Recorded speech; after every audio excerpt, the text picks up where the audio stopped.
Le désespoir est le compagnon de celui qui ne peut exprimer sa peine lorsque son seul ami, son confident ou sa mère n'est plus là pour l'écouter.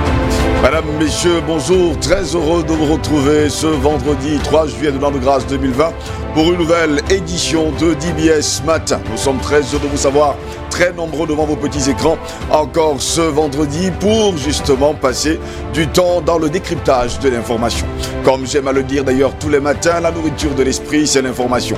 Quand cette information manque, on parle de constipation mentale. Par conséquent, on s'accroche aux rumeurs, à un langage ordurier, cartisard et bien d'autres choses qu'on ne saurait citer ici. Mais puisque nous sommes un vendredi, eh bien c'est le week-end qui démarre et nous espérons que chez vous également c'est la même chose. Eh bien nous allons vous souhaiter un très bon week-end. Eh bien les mousquetaires sont là ce matin, j'en vois seulement un seul, je ne sais pas là où l'autre est passé. Mangue Vernachus, good morning. Good morning, Steve, and good morning to our viewers at this last day of the week. How's it? Steve, finally we've come to the end of the week, Friday, and I don't know why particularly this Friday has been a very tough, this week has been a very tough week. I don't know why. Oh, vous avez trouvé que le week-end était très court, la semaine était courte? Not short, I mean tough, difficult and stressing. Oui, mais bon, quand on a changé le climat, c'est aussi ça. Hein. Et puis, il y a les challenges. Vous levez le matin à 4 h du matin, vous prenez le taxi pour arriver ici. Ce n'est pas facile. Steve, that has been the case for the past time since, but then this week in particular has been too... And that's why I just said, thank God it is Friday. Oh, ben oui. C'est pas le dernier jour de la semaine en tout cas. Ne dites jamais ça. Just the fact that it is Friday gives you some sense in the mind that at least the week is coming to an end. On espère tout simplement que bien sûr le week-end va bien se passer pour vous. Hein. Et justement pour votre famille également. Enfin, moi vous souhaitez déjà bon week-end. Enfin, bon début de week-end parce que c'est pas encore le week-end. Hein. Vous allez d'abord travailler. Vous savez que vous devez travailler également demain. Alain Diop, bonjour et bienvenue à vous. Bonjour Steve, bonjour également à tous ceux qui nous font le plaisir de nous regarder tous les matins. Comment allez-vous? Je me porte relativement bien. Bon, pour Mangue Vernachus, enfin, la semaine a été un peu compliquée. Il y a eu des challenges, il y a eu pas mal de problèmes, mais il espère quand même que le week-end sera beau. Oui, absolument. Et disons d'abord qu'aujourd'hui c'est vendredi. Et vendredi, généralement, c'est le 6e jour de la semaine. Pour ceux qui ne savent pas, vendredi, c'est le 6e jour de la semaine. Parce que samedi, c'est le 7e jour de la semaine. Dimanche est justement le premier jour de la semaine. Et donc, c'est le week-end, oui. Ça, c'est ce que vous savez, hein? Oui. Si vous allez même, justement... Moi, je dirais que le dimanche, c'est le 7e jour de la semaine. Oui, absolument. Bon, en tout cas, ça, c'est votre droit le plus absolu. Oui, mais c'est pour dire que si vous allez, même si vous consultez les dictionnaires, on va vous dire que dimanche, c'est le premier jour de la semaine. Et donc, ça, c'est pas un débat. Even biblically, the Bible tells us that Sunday is the first day of the week. Absolument. Donc, je crois que même la Bible déclare que le dimanche, c'est le premier jour de la semaine. Sunday is the first day of the week. Bon, ok, si vous l'avez dit. Bon, je n'insiste pas. je n'insiste pas. Si vous insistez là-dessus, moi, j'insiste pas. Tant mieux hein, pour vous. Eh bien, comme on est là avec mes deux mousquetaires, vous l'avez bien compris, c'est la revue de presse. C'est l'information traitée par nos confrères de la presse écrite. Tout de suite et maintenant, la première partie en langue anglaise avec Mangue Vernachus.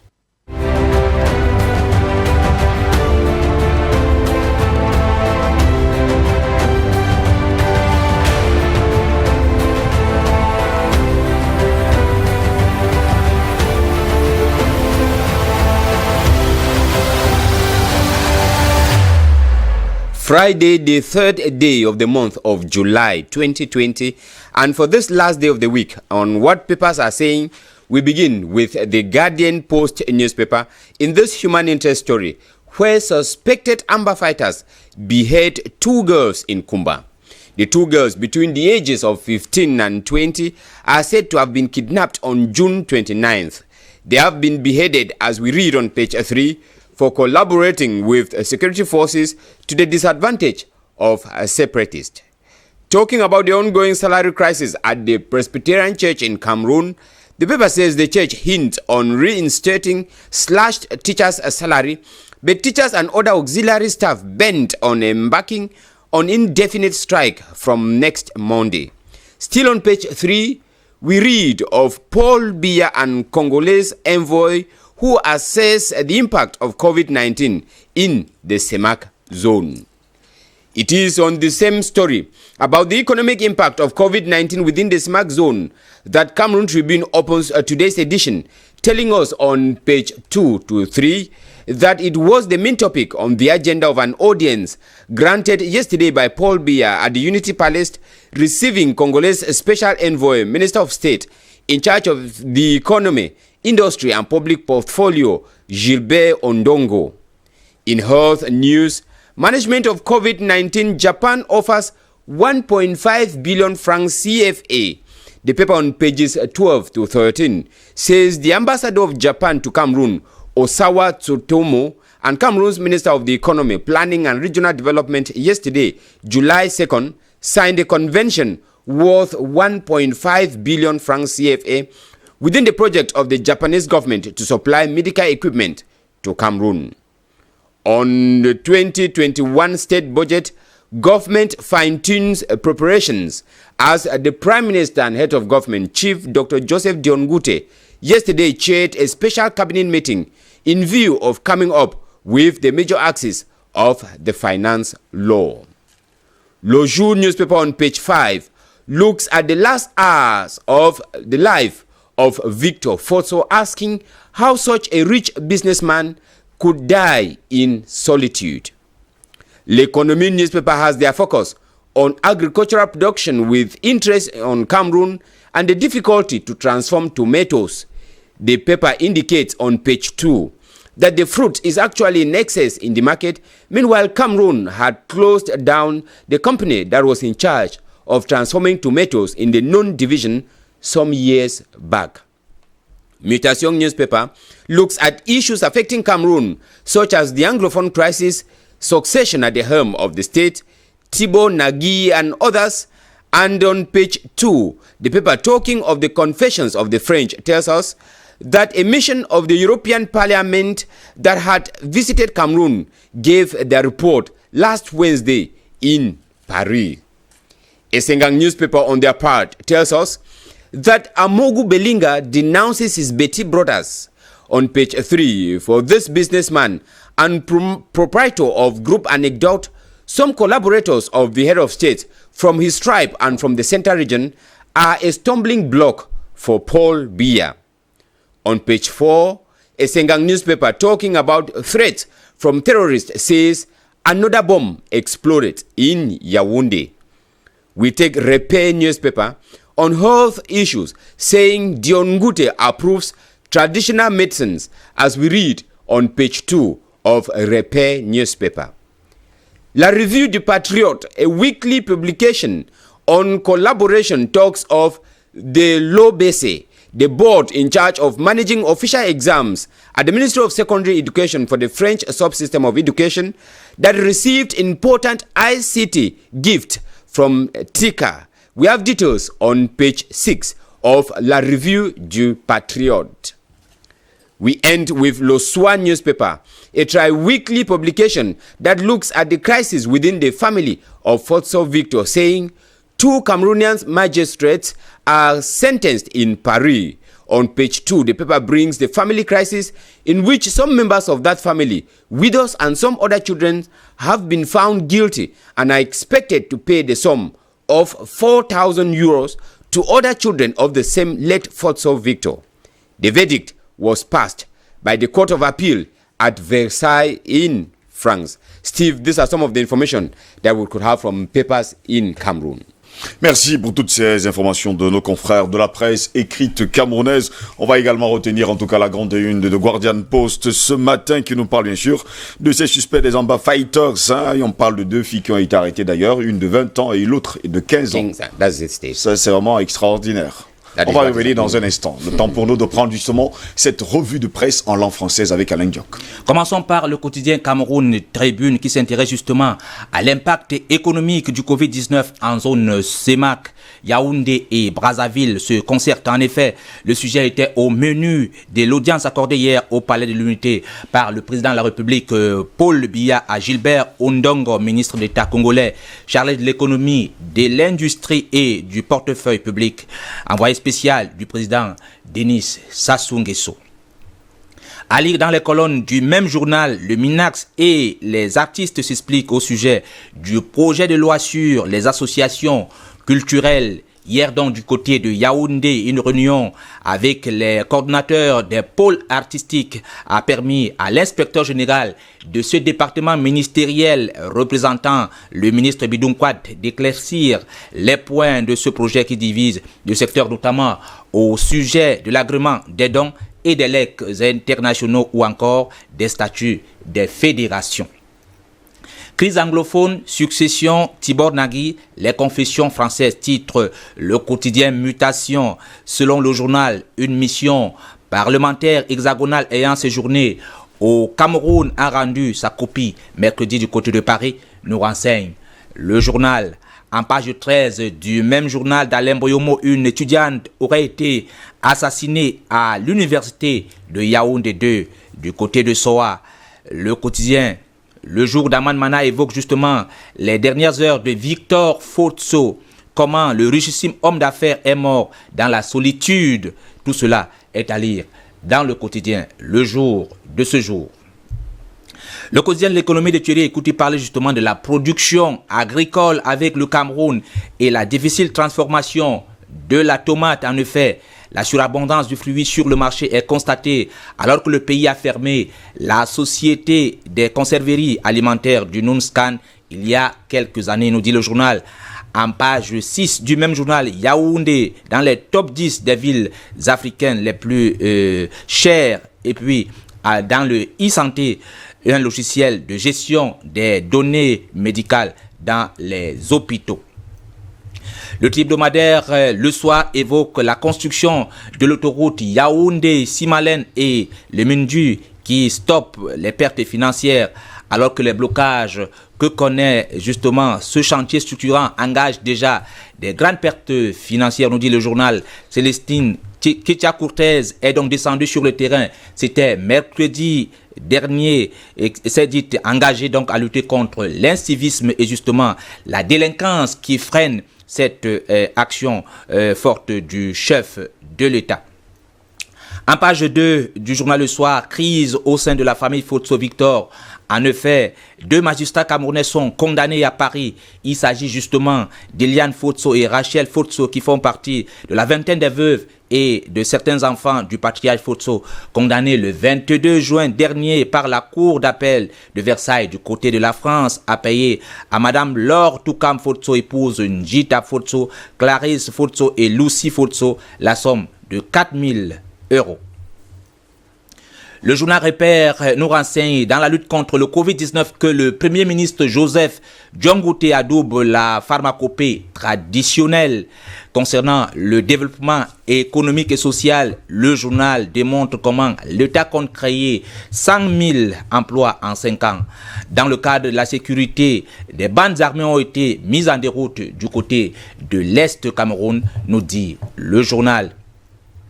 Le journal La Revue du Patriote parle justement de cabale médiatique et nous informe que la loyauté de Mvondo Ayolo à l'épreuve des snipers.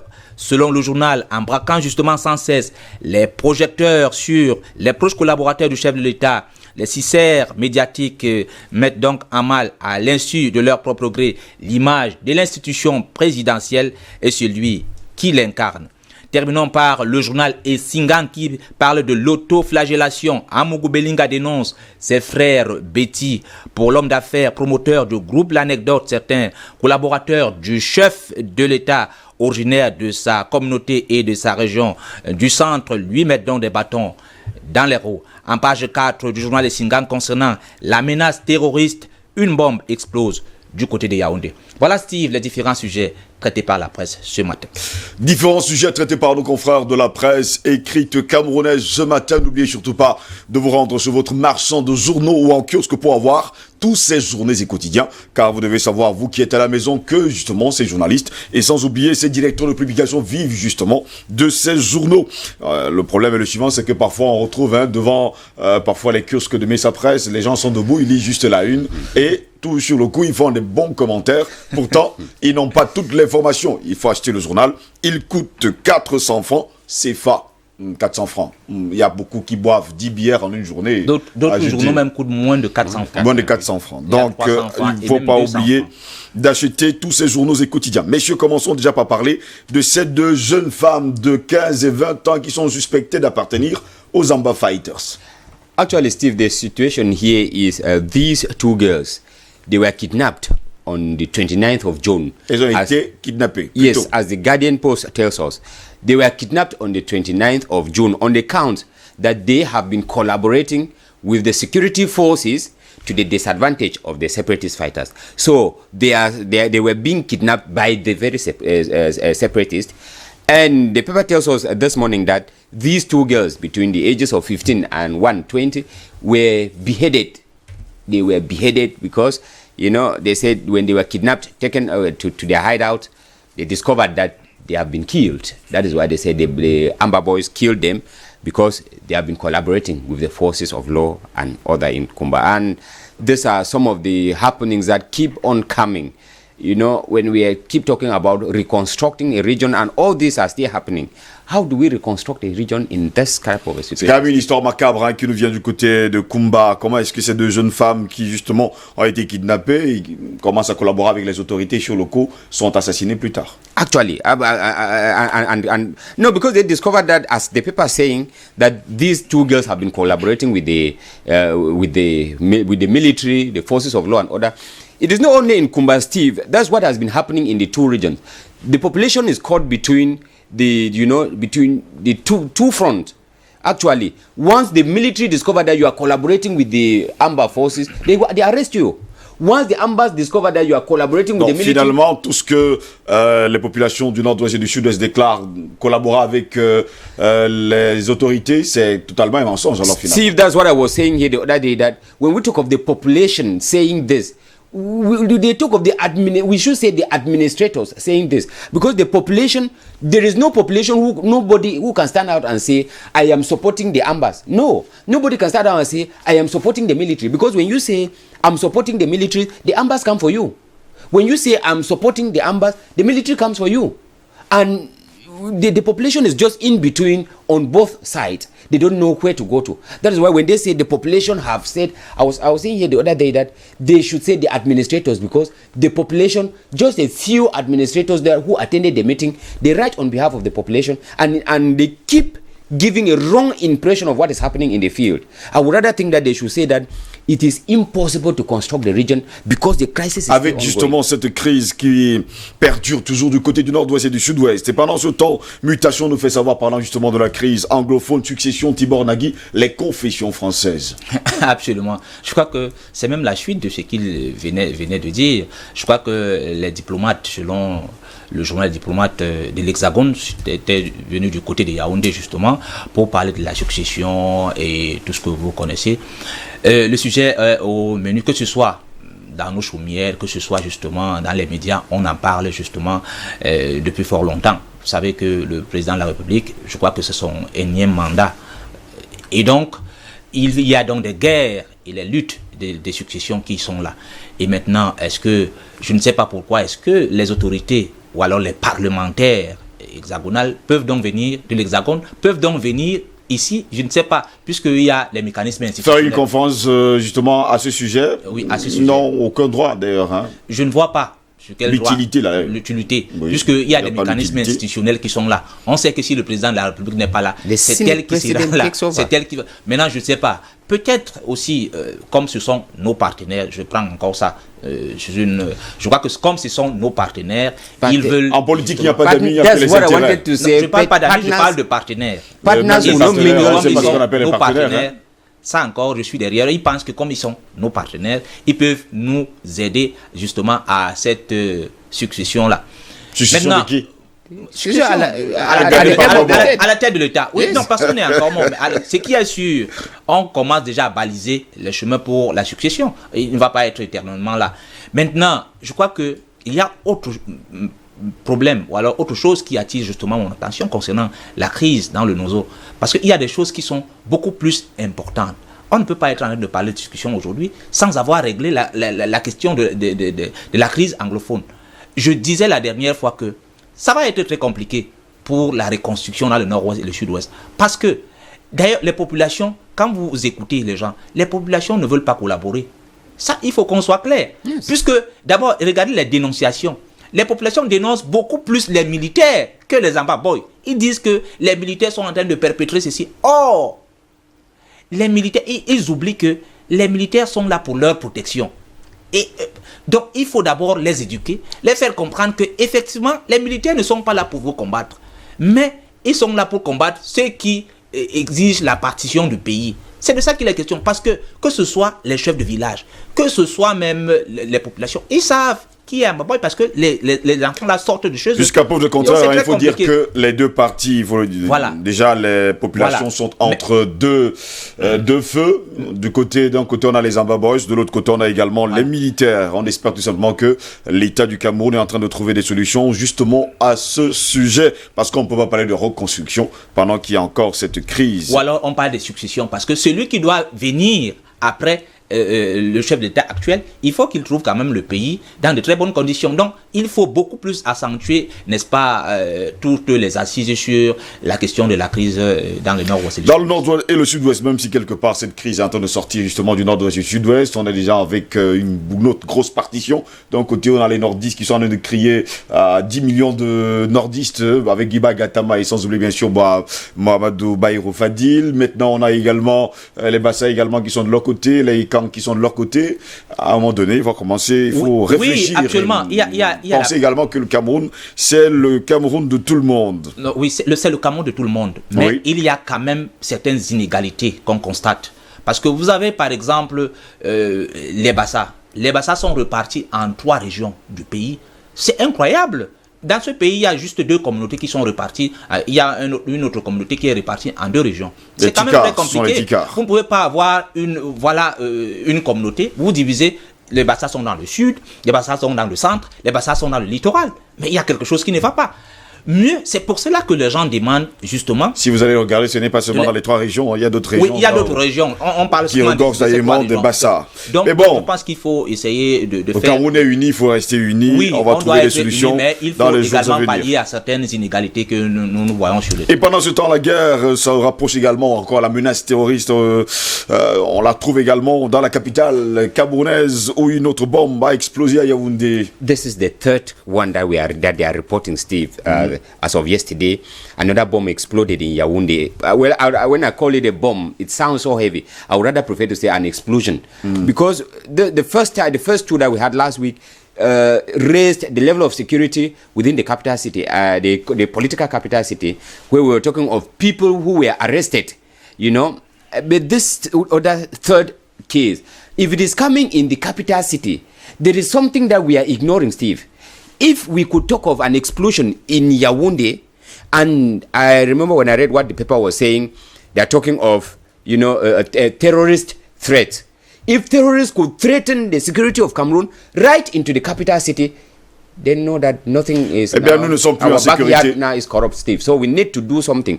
Because it is no longer in the far north where we knew that the Boko Haram was a problem. It's no longer in the east where we know that the Seleka threats coming in from Central Africa. It's no longer in the northwest and southwest region with the separatist fighters. But now we are talking of in the center region. If bombs are already happening in the center region, then which part of Cameroun now will be secure? Eh bien, nous ne sommes plus en sécurité. Messieurs, je vous dis merci d'avoir été là ce matin pour cette revue de presse. Je vous souhaite de passer un bon début de week-end, pour ne pas dire bon week-end également à vous. Merci. Eh bien, au plaisir de vous retrouver lundi prochain pour une nouvelle édition de DBS Matin. Tout de suite et maintenant, nous prenons la chronique de Hervé Moukouri.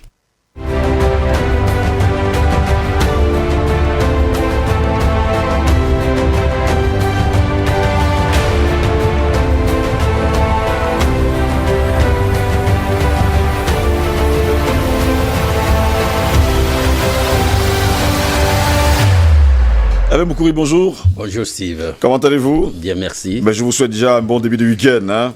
Merci également. À vous également, je vous souhaite un très très bon week-end. Merci. La chronique de ce vendredi 3 juillet de l'an de grâce 2020 porte sur le report de la CAN. On parle bien sûr de la Coupe d'Afrique des Nations 2021. Preuve au Cameroun, qui se tiendra prévu au Cameroun et qui se tiendra justement en janvier 2022. Avec le report, et d'abord, avec ce report, les Camerounais peuvent reconnaître que leur pays est béni de tous les dieux. Et il faut le dire, puisqu'un célèbre artiste éboalotine de regrettée mémoire, au cours d'une interview, déclarait que lorsque Dieu se reposait le 7e jour, il a posé sa tête sur le Cameroun. Comme pour dire que le pays de Roger Mila, Samuel Eto'o, Thomas Kono, Rigobert Song, Joseph-Antoine Bell, Théophile Abega et j'en passe, eh bien ce pays est béni de Dieu. Et Boalotine avait vu juste. Le Cameroun est doté d'une richesse naturelle incommensurable, des hommes dynamiques, entreprenants, intelligents, réfléchis et ambitieux. Un pays particulièrement diversifié sur tous les plans climatiques, linguistiques, topographiques et même écuméniques, entre autres. Des atouts qui se passent de tout commentaire. Et en plus des atouts dont dispose notre pays, il y a le facteur chance. Et comme la chance ne sourit qu'aux esprits préparés, le Cameroun a souvent saisi et exploité les opportunités qui se sont offertes à lui. Parfait exemple dans le domaine du football, du sport en général et du football en particulier. Parlant de football, le Cameroun devait organiser en 2019 la 32e édition de la Coupe d'Afrique des Nations de football. Pourtant désignée pour abriter la grande messe du football continental en 2015, le Cameroun n'avait toujours pas répondu aux charges exigibles par la Confédération africaine de football. 4 ans plus tard, le cahier de charges est très loin d'être rempli en dépit des assurances mensongères des membres du gouvernement qui ont d'ailleurs poussé le président de la République, souvenez-vous, au ridicule, je vais le dire comme ça, en déclarant au cours d'un discours que le Cameroun tiendra bien la CAN le jour dit. Alors même que les travaux de construction des stades censés servir de cadre au match étaient loin, très loin d'être achevés, les travaux des infrastructures aussi bien routières qu'hôtelières, n'est-ce pas, quasiment au point mort. Les visionnaires, eux, voyaient bien la honte se dessiner. Les entrepreneurs exprimaient leur inquiétude par rapport à la mise à leur disposition de fonds, mais les ministres rassuraient sans conviction, persuadés dans leur fort intérieur que la tenue de cet événement majeur du football continental n'aura pas lieu chez nous en 2019, dans le triangle national. Et comme notre pays est béni de Dieu, la Confédération africaine de football, dessus par le Cameroun, va faire feu de tout bois pour trouver un pays dans les plus brefs délais pour faire jouer la Coupe d'Afrique des Nations, préservant ainsi son image, l'image de la CAF. Et comme notre cher Cameroun est béni de Dieu, plutôt que de retirer la compétition au Cameroun, qui a démontré aux yeux du monde son incapacité à tenir ses engagements et surtout à respecter les échéances, la CAF a choisi de renvoyer en janvier 2021 l'organisation de la compétition par le Cameroun, au grand regret des pays comme la Côte d'Ivoire d'ailleurs.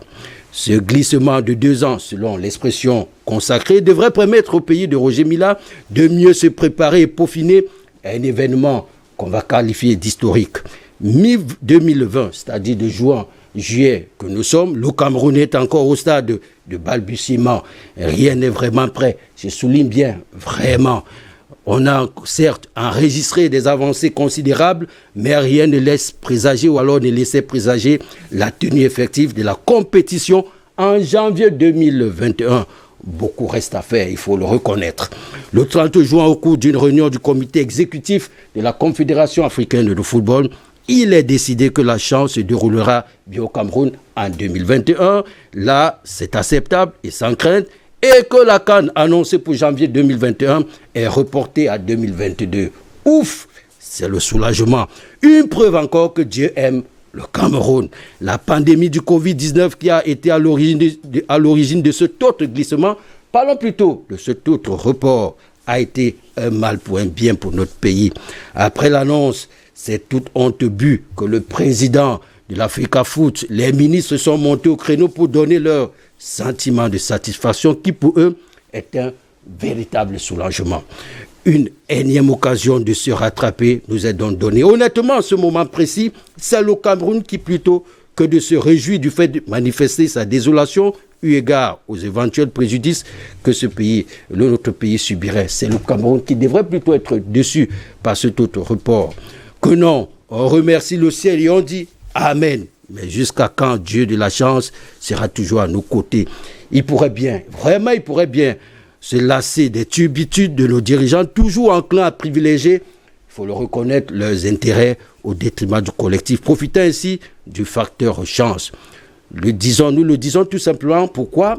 Parce que très bientôt aura lieu l'élection du nouveau président de la Confédération africaine de football.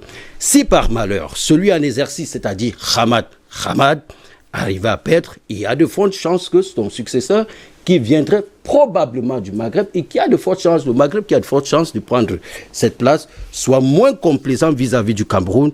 Et pourquoi pas, si nous continuons dans ce sale jeu, nous de retirer tout simplement la CAN. Croisons donc les doigts que Hamad Ahmad reste à ce poste, soit élu. On espère également que le Cameroun aura toujours cette chance d'organiser cette CAN. Bon, on a parlé de glissement, moi je parlais de reglissement. On a quitté 2019 à 2021, 2021 à 2022, ça va faire quand même beaucoup. Beaucoup, et c'est toujours de la chance, notre chance. C'est pourquoi je vous dis que Dieu aime ce pays.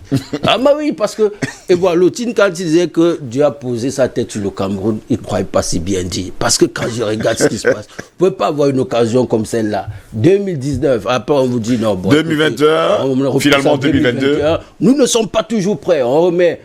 Peut-être même en 2022, si nous ne faisons pas attention, on peut nous renvoyer en 2024. En 2024, on aura toujours une opportunité. En tout cas, si Hamad Ahmad est là, parce que ça, il faut le dire sincèrement aux Camerounais, si les Maghrébins prennent cette histoire-là, nous sommes cuits et morts. Il n'y aura plus de sentiments.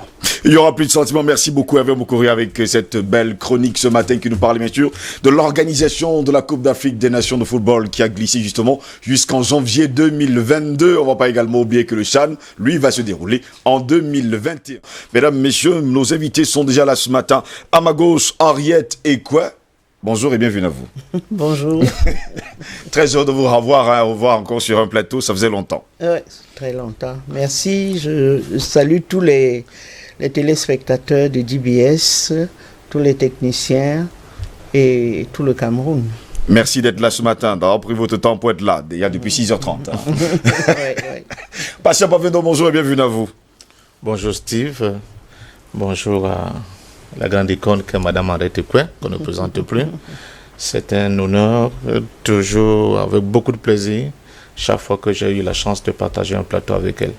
Bonjour à tous les Camerounais, à tous nos fan clubs de DBS La Matinale, et surtout à nos valeureux techniciens. Merci pour l'excellent travail que vous abattez au quotidien. Merci. Merci également à vous d'être là ce matin. Eric Pépin Mikaï, bonjour et bienvenue à vous. Bonjour Steve, bonjour à mes co-panélistes, surtout bonjour à Tata Henriette. Oui, c'est ça. C'est pour le dire. Enfin, on avait toujours l'habitude de suivre ces analyses qui étaient toujours basées sur le patriotisme et sur un enseignement qui nous permettait, nous jeunes, de se mettre dans le droit chemin, surtout d'apprendre beaucoup de notre pays et des pays étrangers. Vraiment, c'est un immense plaisir pour moi de partager un plateau avec elle. Je ne savais pas que je devais le faire un jour. Je pense que ça, peut-être si c'est mon dernier plateau, je ne regretterai pas. Oh là là, merci beaucoup. En tout cas, merci à vous également, Eric Pépin Mikaï, d'être là ce matin. Notre 4e invité n'est pas encore arrivé. On espère qu'elle va également arriver parce qu'il faut bien sûr des dames sur notre plateau. Tout de suite maintenant, vous l'avez compris, mesdames, messieurs, voici le débat.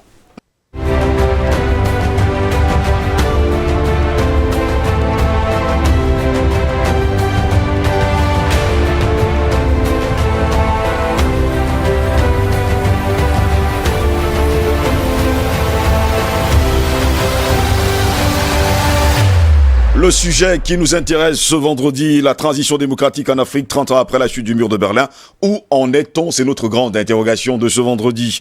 Les années 1990 ne sont pas seulement marquées par la chute du mur de Berlin et l'implosion soviétique. Eh bien, la fin de la guerre froide, la bipolarisation du monde a également coïncidé avec l'avènement de la démocratie dans la plupart des pays africains. 20 ans ou encore 30 ans plus tard, le bilan de ce processus de démocratisation réclamé à corps et à cri par les peuples africains opprimés par la dictature du parti-État a été mitigé, voire décevant dans la quasi-totalité des États.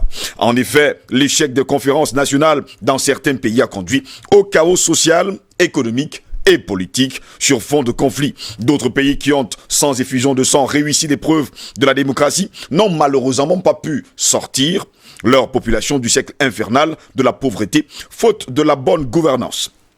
Pendant ce temps, la communauté internationale souffle le chaud et surtout le froid depuis belle lurette. Au lendemain des indépendances dans les années 60, la plupart des États africains ont sombré dans la dictature du parti unique. Si en 1990, après le discours de la Bolle, ces régimes absolus ont périclité, il faut tout de même reconnaître que c'est le discours programme de la Bolle du président de la République française d'alors, François Mitterrand, qui a ravivé et attisé le désir des peuples africains d'aller vers la liberté démocratique.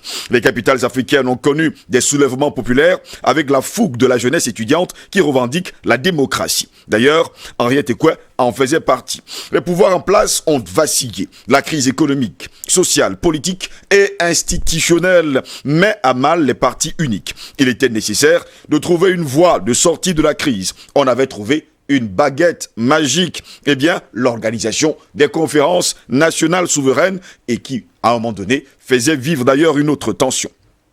L'échec des conférences nationales a induit un chaos politique persistant sur le continent africain. Et ces conférences nationales étaient des enceintes de discussion entre acteurs politiques, élites et membres de la société civile en vue de trouver un consensus national pouvant déboucher sur l'instauration de la démocratie pluraliste et l'état de droit. Cependant, dans certains pays comme le Togo, le Gabon, le Bénin, la RD Congo, etc., ces conférences ont tourné au drame. Elles ont exacerbé des clivages, des crispations et des revendications identitaires. L'effet domino de la démocratie s'est répandu en Afrique avec son cortège de problèmes et surtout de conflits. Eh bien, dans ces conditions, la réconciliation nationale est presque impossible dans certains pays. Les conflits se sont amplifiés, les déplacés et les réfugiés se sont multipliés. Les guerres civiles, le génocide d'ailleurs rwandais de 1994, l'épuration ethnique et les carnages militaires ont accru le nombre d'orphelins. Bref, en peu de temps, l'Afrique est défigurée. Le peuple, handicapé par l'analphabétisme, loin de comprendre qu'il est le détenteur de la souveraineté, est manipulé à des fins politiques. Les intellectuels et les élites africains qui ont joué un grand rôle dans la décolonisation des États sont soit contraints à l'exil, soit obligés de faire allégeance au régime en place même. Que s'est-il donc passé 30 ans après? C'est notre grande interrogation.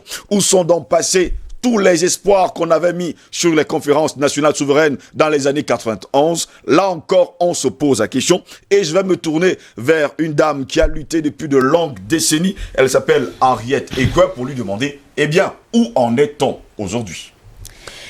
Écoutez, ce qui s'est passé il y a 30 ans, c'est qu'on a levé l'hypothèque du parti unique qui a été conçu et réalisé à partir de la France, parce que c'est des politologues français qui, dans un colloque à la Sorbonne, ont décidé que c'est plus facile de gérer un État où il n'y a qu'un chef, donc un chef, une nation, un parti et rien d'autre. Et donc c'était plus facile pour eux de gérer les pays où il n'y avait aucune contradiction. Donc c'était ça. Le parti unique.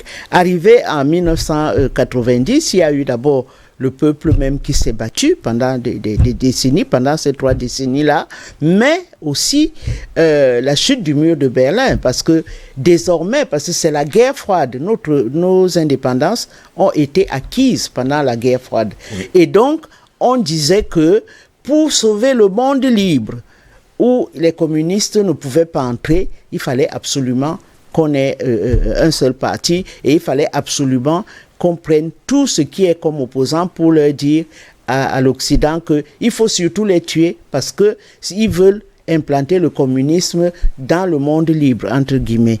D'où cette féroce dictature et répression qu'on a connue, nous, au Cameroun, avec beaucoup de pécistes, mais aussi beaucoup de patriotes et beaucoup de démocrates. Alors, que s'est-il passé?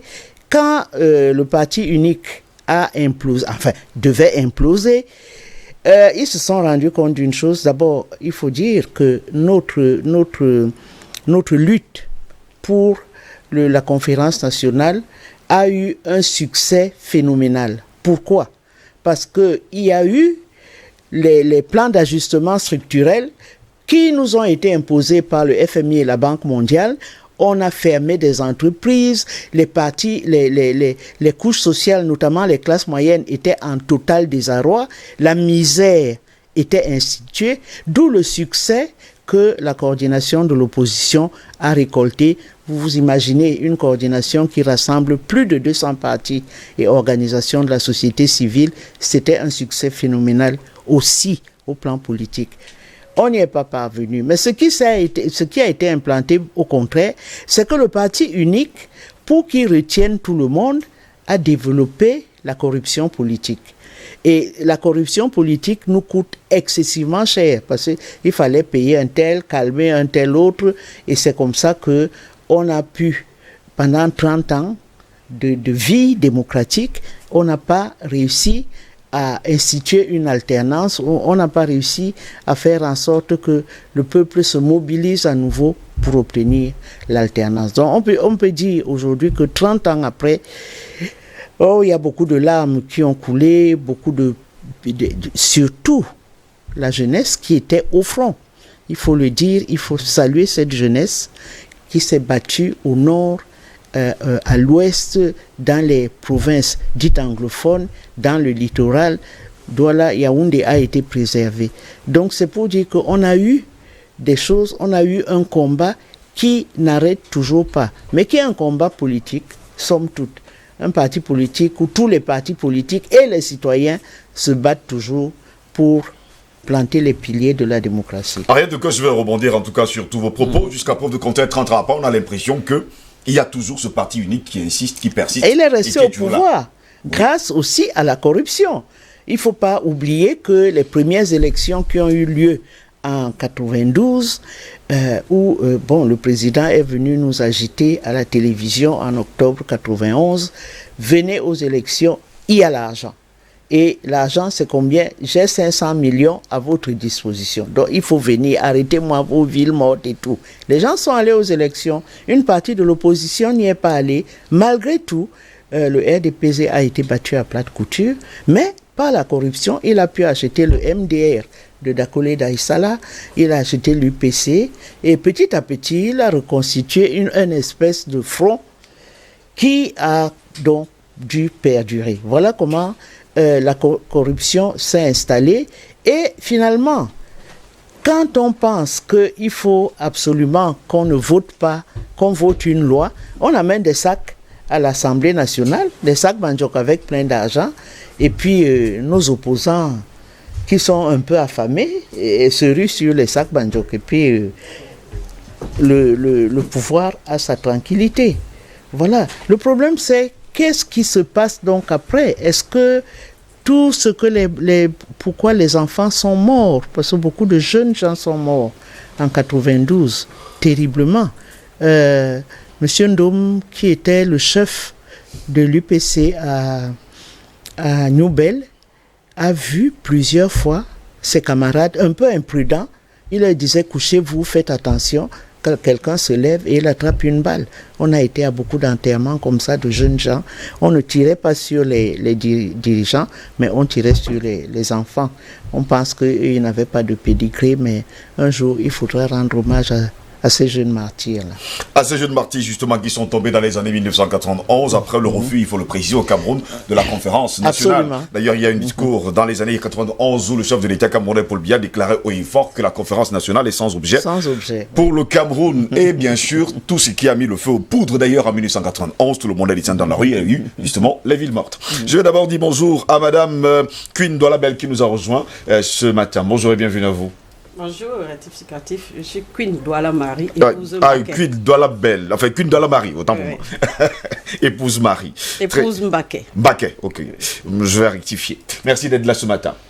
Merci. Vous nous avez déjà trouvé en plein débat, les uns et les autres. Passant par fin d'homme, vous avez quand même été aux premières heures, il faut le dire également, le plus jeune d'ailleurs. C'est hier que j'ai découvert que votre nom de l'UPC, c'est Mapoubi. Ah oui. Non, il faut quand même que... Mapoubi Mambale. Mapoubi Mambale, justement. C'est hier que je l'ai découvert. Et vous étiez justement au front, et on déclare haut et fort, d'après les renseignements que j'ai eus de Henriette Ekwe, vous étiez le plus jeune d'ailleurs activiste de cette époque. Un jeune dirigeant. À moins de 20 ans, vous étiez déjà un dirigeant. Bon, oui, c'est une époque. Chacun de nous a sa trajectoire. Ouais. Bon, je ne sais pas. Peut-être qu'il y a d'autres éléments qu'on peut mettre, qui peuvent expliquer mon engagement précoce dans le combat politique. Il y a que le fait que je viens d'une zone quand même qui a subi la violence, n'est-ce pas, pendant la violence coloniale, avec la guerre que nous a imposée l'armée coloniale française et ses supplétifs africains au moment où les pères de l'indépendance camerounaise revendiquaient l'indépendance totale de notre pays. Donc ça marque, ça laisse des traces sur le plan de la culture. Vous arrivez dans vos villages, vous voyez des taudis, vous voyez des vieilles mamans qui vous racontent ce passé sombre et qui vous racontent qu'ici, on a coupé les têtes. Le stade de football, vous allez jouer au football tous les après-midi. C'est là où on fichait les têtes coupées, qu'on ramenait de la brousse. Vous vous posez quand même des questions. Donc je pense qu'entre autres, puis il y a aussi le fait que j'ai grandi à Neubel et j'avais en face de notre quartier, le beau quartier Bonapruso, avec ses piscines, ses belles villas. Sa monoprix de l'époque d'ailleurs. On se posait beaucoup de questions. Mais pourquoi nous sommes dans un espace qui est aussi difficile, mais ailleurs on voit qui a c'est pas le bonheur, mais quand même un soupçon de développement. Donc tout ça, ça vous amène à prendre certaines décisions. Donc moi je me suis engagé dans la lutte en partant de ces prérequis qui étaient des choses, des injustices que tout le monde constatait et qui étaient inacceptables. Je me rappelle quand j'étais au lycée, ma première année c'est le lycée polyvalent, on dit, le prof nous dit que chacun décline de quel quartier. Je me lève, je dis Neubel, toute la classe qui Neubel. Vous voyez, donc déjà dans la mentalité des jeunes, il y avait ce distinguo qui existait entre les enfants entre guillemets qui étaient les bobos comme on dit aujourd'hui et nous autres qui étions de l'UPEN prolétariat.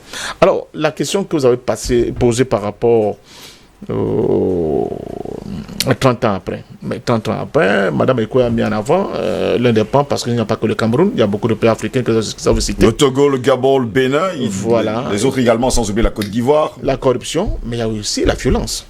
Terrible. Il y a une violence. Regardez ce qui s'est passé au Congo, par exemple, après les conférences nationales souveraines. Vous vous souvenez de l'affrontement violent entre les ninjas et les cobras pour que M. Sassou revienne au pouvoir.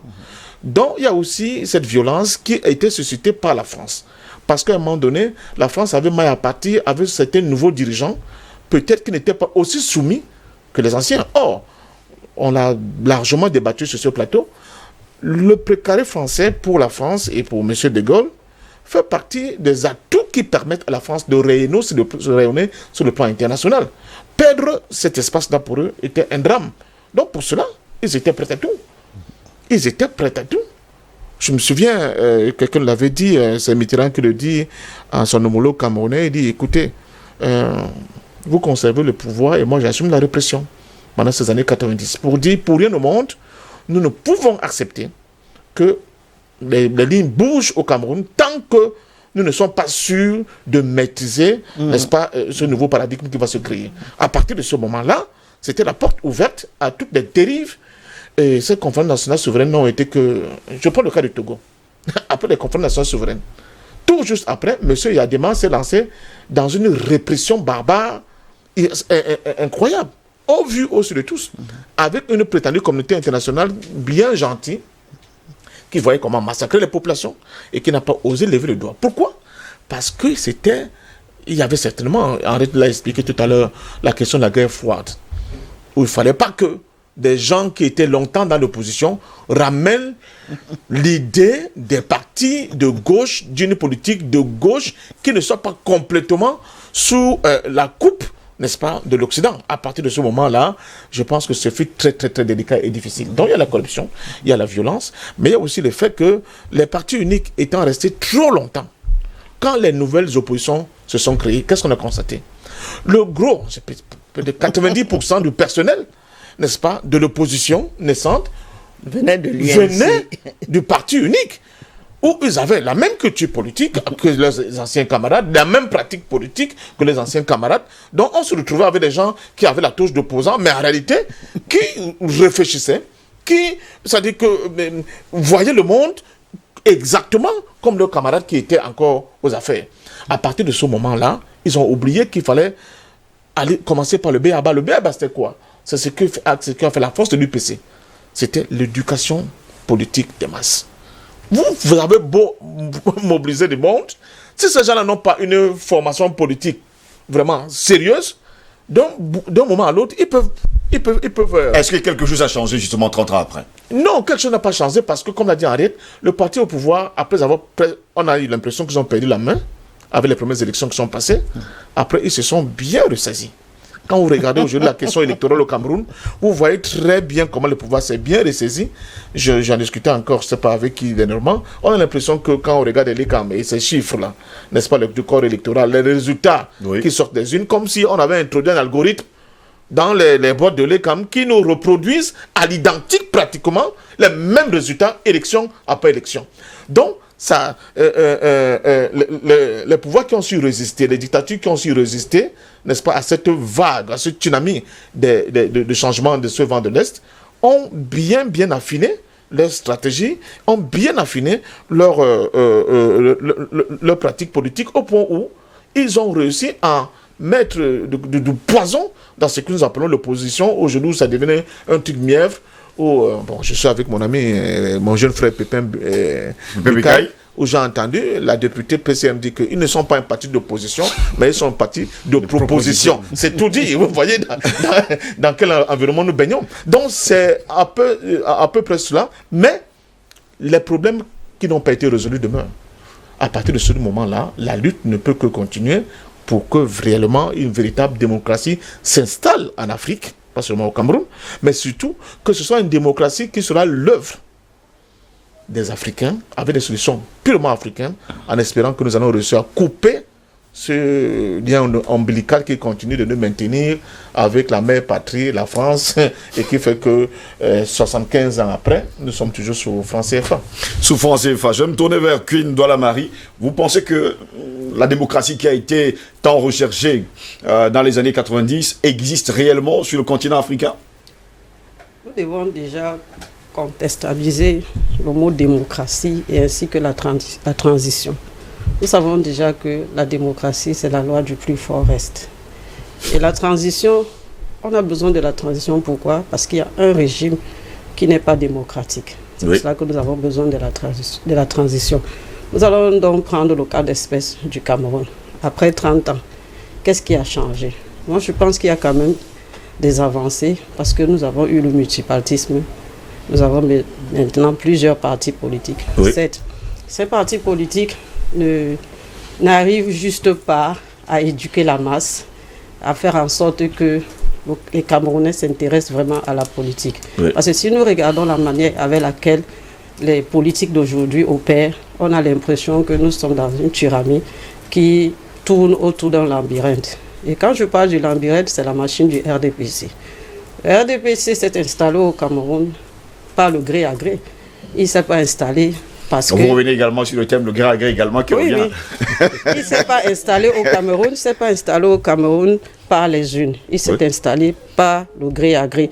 Parce que le président Ahidjo a fait une passation de pouvoir à M. Paul Biya, qui aujourd'hui, avec toute sa milice, a conservé le pouvoir. Et il faut qu'ils ouvrent le jeu politique. Tant qu'ils ne vont pas ouvrir le jeu politique, nous n'allons pas avoir une avancée vraiment palpable et fiable.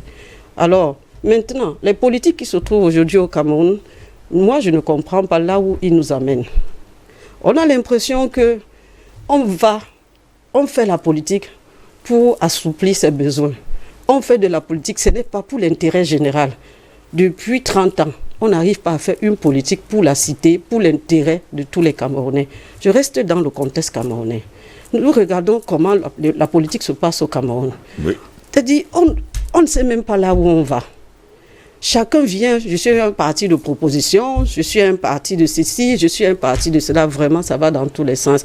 Il faudrait que l'État, le régime actuel, ouvre le jeu politique pour qu'il y ait vraiment une vraie démocratie au Cameroun. Parce que pour le moment, nous sommes dans une démocratie traditionnelle. Nous ne sommes pas dans une démocratie libérale, générale, telle qu'on nous apprend dans les universités. Il faudrait que le régime en place ouvre le jeu politique. Nous avons commencé par demander de revoir le code électoral. Tant que le code électoral n'est pas bien structuré, il n'y aura pas de démocratie au Cameroun. C'est tout juste, bon, je te donne quelques miettes de voix là, bon, je te donne 2 députés, je te donne 2 mairies. Franchement, ça, il faut que les Camerounais même se réveillent eux-mêmes, qu'ils prennent le problème du Cameroun entre les mains, que les gens s'intéressent à la question de l'État. Il faut que les Camerounais ne regardent pas juste les politiques, qu'ils regardent eux-mêmes leur État actuelle, comment est-ce que nous vivons dans ce pays? Est-ce que j'arrive à manger? Est-ce que j'arrive à boire normalement? Est-ce que je peux avoir 3 fois le repas par jour? C'est d'abord la question qu'il faut se poser. Et que l'égoïsme quitte de nos mœurs. Nous devons être solidaires pour combattre ce régime. Parce que si nous ne sommes pas solidaires et que nous allons en rang dispersé, nous n'allons pas combattre ce régime. Parce que ce régime a déjà des tintamas. Quand on parle des tintamas, c'est-à-dire des racines, de telle enseigne que le copanéliste a dit tout à l'heure qu'ils ont un algorithme qui dénombre le nombre de personnes qui doivent être votées, le nombre de personnes qui existent.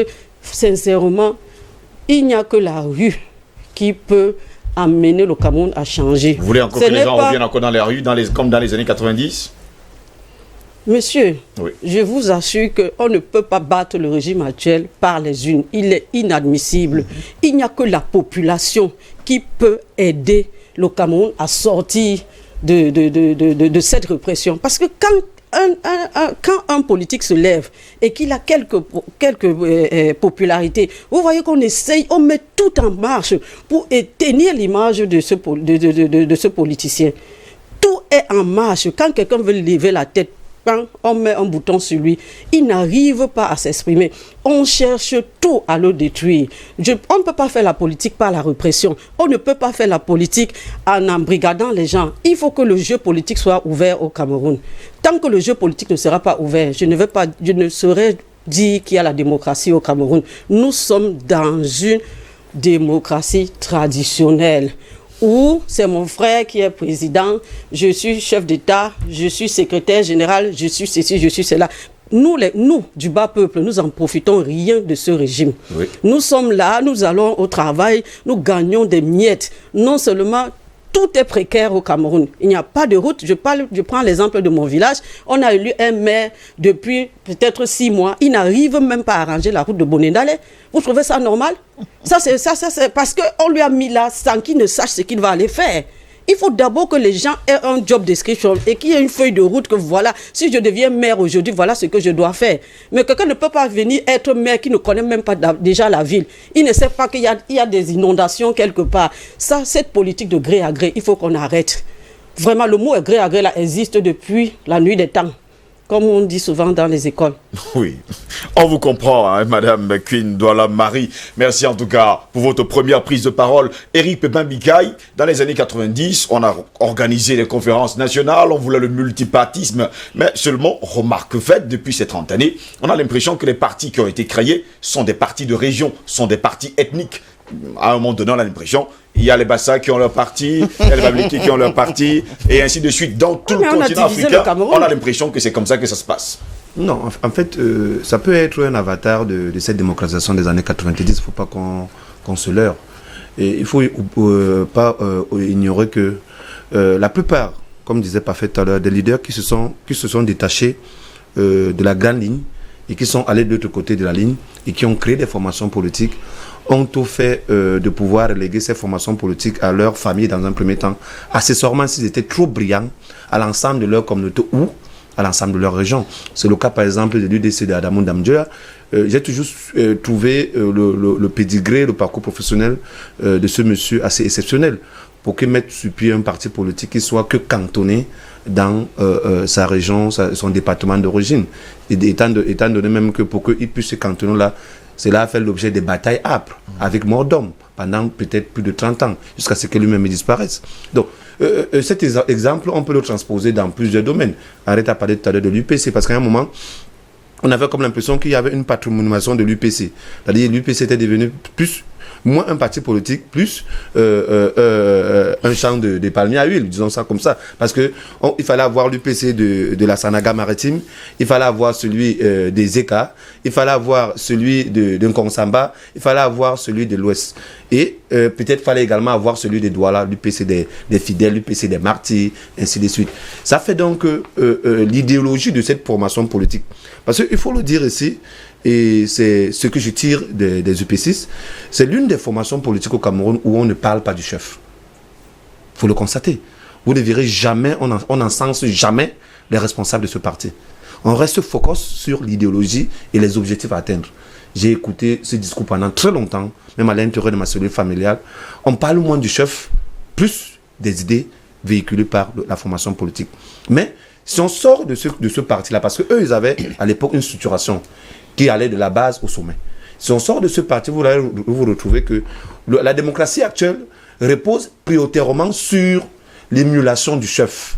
Il faut encenser le chef, montrer qu'il est un demi-dieu. Ça ne se passe pas seulement dans le RDP, ça se passe partout.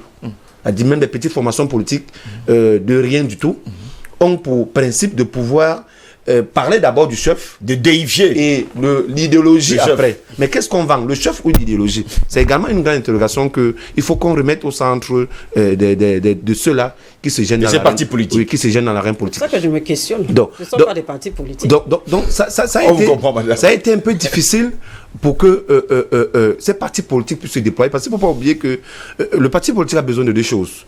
La ressource humaine et la logistique. Parfois, on peut avoir une ressource humaine de qualité, mais on n'est pas une logistique de qualité permettant d'implémenter l'ensemble des idées et des idéologies de ce parti.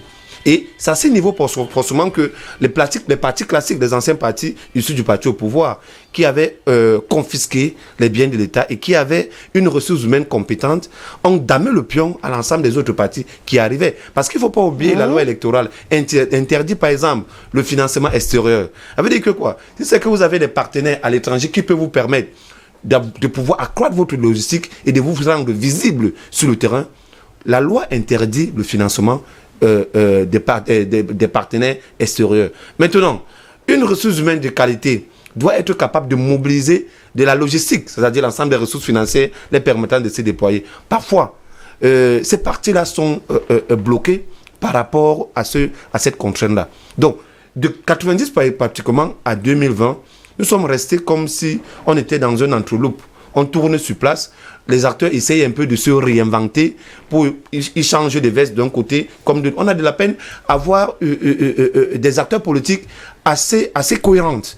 Ils sont dans une versatilité qui les permet de survivre politiquement. Ça, c'est une évidence. On peut citer les acteurs. Yes, Momo était dans l'opposition, aujourd'hui il est dans la majorité présidentielle. Quand il est sur la place publique, il te dit qu'il fait croire à son auditoire, au dimanche que non. Il s'est trompé hier et il a retrouvé la voie de la raison. Mais cela témoigne également de l'immaturité de ceux-là qui animent la scène politique. Parce que lorsqu'on se présente devant le peuple, on dit « Moi je suis capable de vous apporter de l'eau. Voilà mon échéancier. » Il faudrait justement qu'on comprenne que tel s'est présenté devant le public et a dit, lui, il va œuvrer son engagement sur l'espace public sur le fait qu'il puisse améliorer les conditions d'accès à la ressource hydrique au sein des populations. Mais tu ne peux pas partir de l'eau et dire, ok, non, comme l'eau, je n'ai pas pu, je vais revenir plutôt pour chercher du bois de chauffe, ainsi de suite. C'est ce qui cause un peu le problème. Parce qu'on peut être un opposant, ne pas avoir toutes les ressources financières nécessaires d'implémenter son projet, mais rester sur sa ligne, sur sa dynamique, sur son idéologie. Moi, j'ai suivi plusieurs fois les interventions d'Ariette, que ce soit dans son métier de journaliste ou dans celui de son engagement politique, où il disait qu'elle avait été approchée par le conseil électoral au tout début. Et elle a refusé parce que ses aspirations, son idéologie ne lui permettait pas de jouer les faux semblants à l'intérieur d'une structure qu'elle savait que les dés étaient pipés. Et c'est un sujet justement de sa petite sœur Pauline Billon d'avoir été manipulée aussi facilement par les délices du miel en acceptant le poste de membre du conseil électoral, parallèlement en acceptant un job à l'élection de 2011 d'affichage à la présidence de la République. Et du coup, aujourd'hui, Pauline, depuis 2011, je n'ai plus aperçu Pauline dans l'espace médiatique. Donc, elle a été littéralement broyée à cause de la corruption de l'État. Donc, nous, jeunes qui arrivons, on est également complexés parce que nous voulons arriver au sommet. Nous voulons aussi vivre dans le luxe. Il ne faut pas que les gens nous accusent pour rien. Parce que, quel qu'en soit le cas, nous sommes face à un dilemme. Exister politiquement ou exister de manière sociale, il faut choisir. Mais pour qu'on existe de manière sociale, politiquement, il faut bien que nous existons socialement. Et c'est à ce niveau que les choses sont difficiles. C'est la raison pour laquelle un jeune qui se place sur l'espace public et dit ok, je suis de l'opposition, une fois qu'il est coopté, il te dit que non, il fallait qu'il trouve un travail. C'est compliqué, l'environnement politique au Cameroun est très compliqué. Mais quel qu'en soit les cas, il faut qu'on garde raison garder. On a espoir que 30 ans après, les acteurs qui étaient les principaux turiféraires de ce type de pratiques sont progressivement en train de quitter la scène. Peut-être on va installer une nouvelle approche pour que la politique, que ce soit au Cameroun ou en Afrique, soit quelque chose de sain. Mais le vent de la démocratisation depuis les années 90 a loupé le coche parce que ce soit au Cameroun ou ailleurs, il y a toujours eu une volonté de la France de pouvoir avoir des dirigeants politiques, que ce soit de l'opposition même ou du parti au pouvoir, qui sont sous le joug de son idéologie d'autopuissance. Jusqu'à preuve du contraire, Henriette Koué, vous, quand vous avez commencé le combat, vous ne pensiez pas justement au social, vous ne pensiez pas à manger, mais vous pensiez justement aux populations pour changer le pays. Oui, pour changer justement la vie des populations. Mais on a l'impression aujourd'hui que la seule chose qui intéresse certaines personnes qui arrivent dans la politique, c'est d'abord, il faut le dire, moi je vais parler comme ça, la politique du ventre. Bon, il faut quand même dire que les Camerounais ont une longue culture politique qui remonte à 1914. Hein. Quand Douala Manga a fait ce qu'il a fait, il est allé voir les chefs partout qui ont été emprisonnés. On n'en parle pas. Mais ils ont été déportés un peu partout, à Bagno, d'autres ont été déportés dans le sud. Donc il ne faut pas croire que les Camerounais n'ont pas une culture politique. Oui. C'est faux. La preuve, c'est que dès qu'on est arrivé en 90, on a vu les Camerounais sortir de toutes parts. Chacun a repris ce qu'il savait faire de mieux, la contestation politique. Il faut voir que dans les années 50, le débat politique était très fort. Si vous allez consulter les journaux des années 50, il n'y avait pas que l'UPC. Il y avait des gens qui étaient contre, il y avait d'autres patriotes, etc. Quand vous regardez l'histoire de notre pays, quand Ahidjo prend le pouvoir, il fonde l'État avec qui? Avec des jeunes de l'UNEC qui étaient des UPCistes. Les Sengakuo, j'ai même regardé dans des mémoires d'un vieux qui s'appelle Nkwenge Pierre, où j'ai constaté les Vroumsia Chinai, c'était des gars de gauche, tous. Je dis bien tous, Ndianga Koulé, les Bois Samuel. L'État du Cameroun a été constitué par des jeunes fonctionnaires qui étaient des UPCistes, pour la plupart. D'autres sont restés à l'UPC, dont les Wongli Masaga et compagnie, mais d'autres sont entrés dans l'appareil d'État pour construire ce pays. Et c'est pour ça que chez nous, à l'UPC, on a encore aujourd'hui le régime en place qui vient et nous prend des cadres, parce que ce sont des patriotes et qu'ils sont très bien formés. Donc on n'a pas à rougir de ça. Maintenant, ce qui s'est passé avec Paul Biya, ce qui s'est passé en réalité, c'est que, voyant l'impact de l'opposition, quand même, la coordination a rassemblé 200 partis et associations de la société civile. Ce n'était pas banal. C'est-à-dire que si vous voulez partir de Douala en Konsamba ou à l'ouest, on vous arrête en route, on vous dit vous allez où? Il y a ville morte. Sauf si vous arborez sur votre voiture le drapeau d'un parti de l'opposition. Là, vous pouvez passer. Nos camarades, les Issa Chiruma au nord, ils ont bloqué le nord, qui était dans les villes mortes.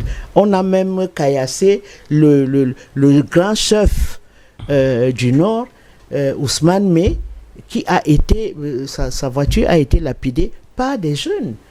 Et quand on a commencé donc les villes mortes et tout, aux côtés des UPCistes, il y avait des jeunes gens de l'UNDP.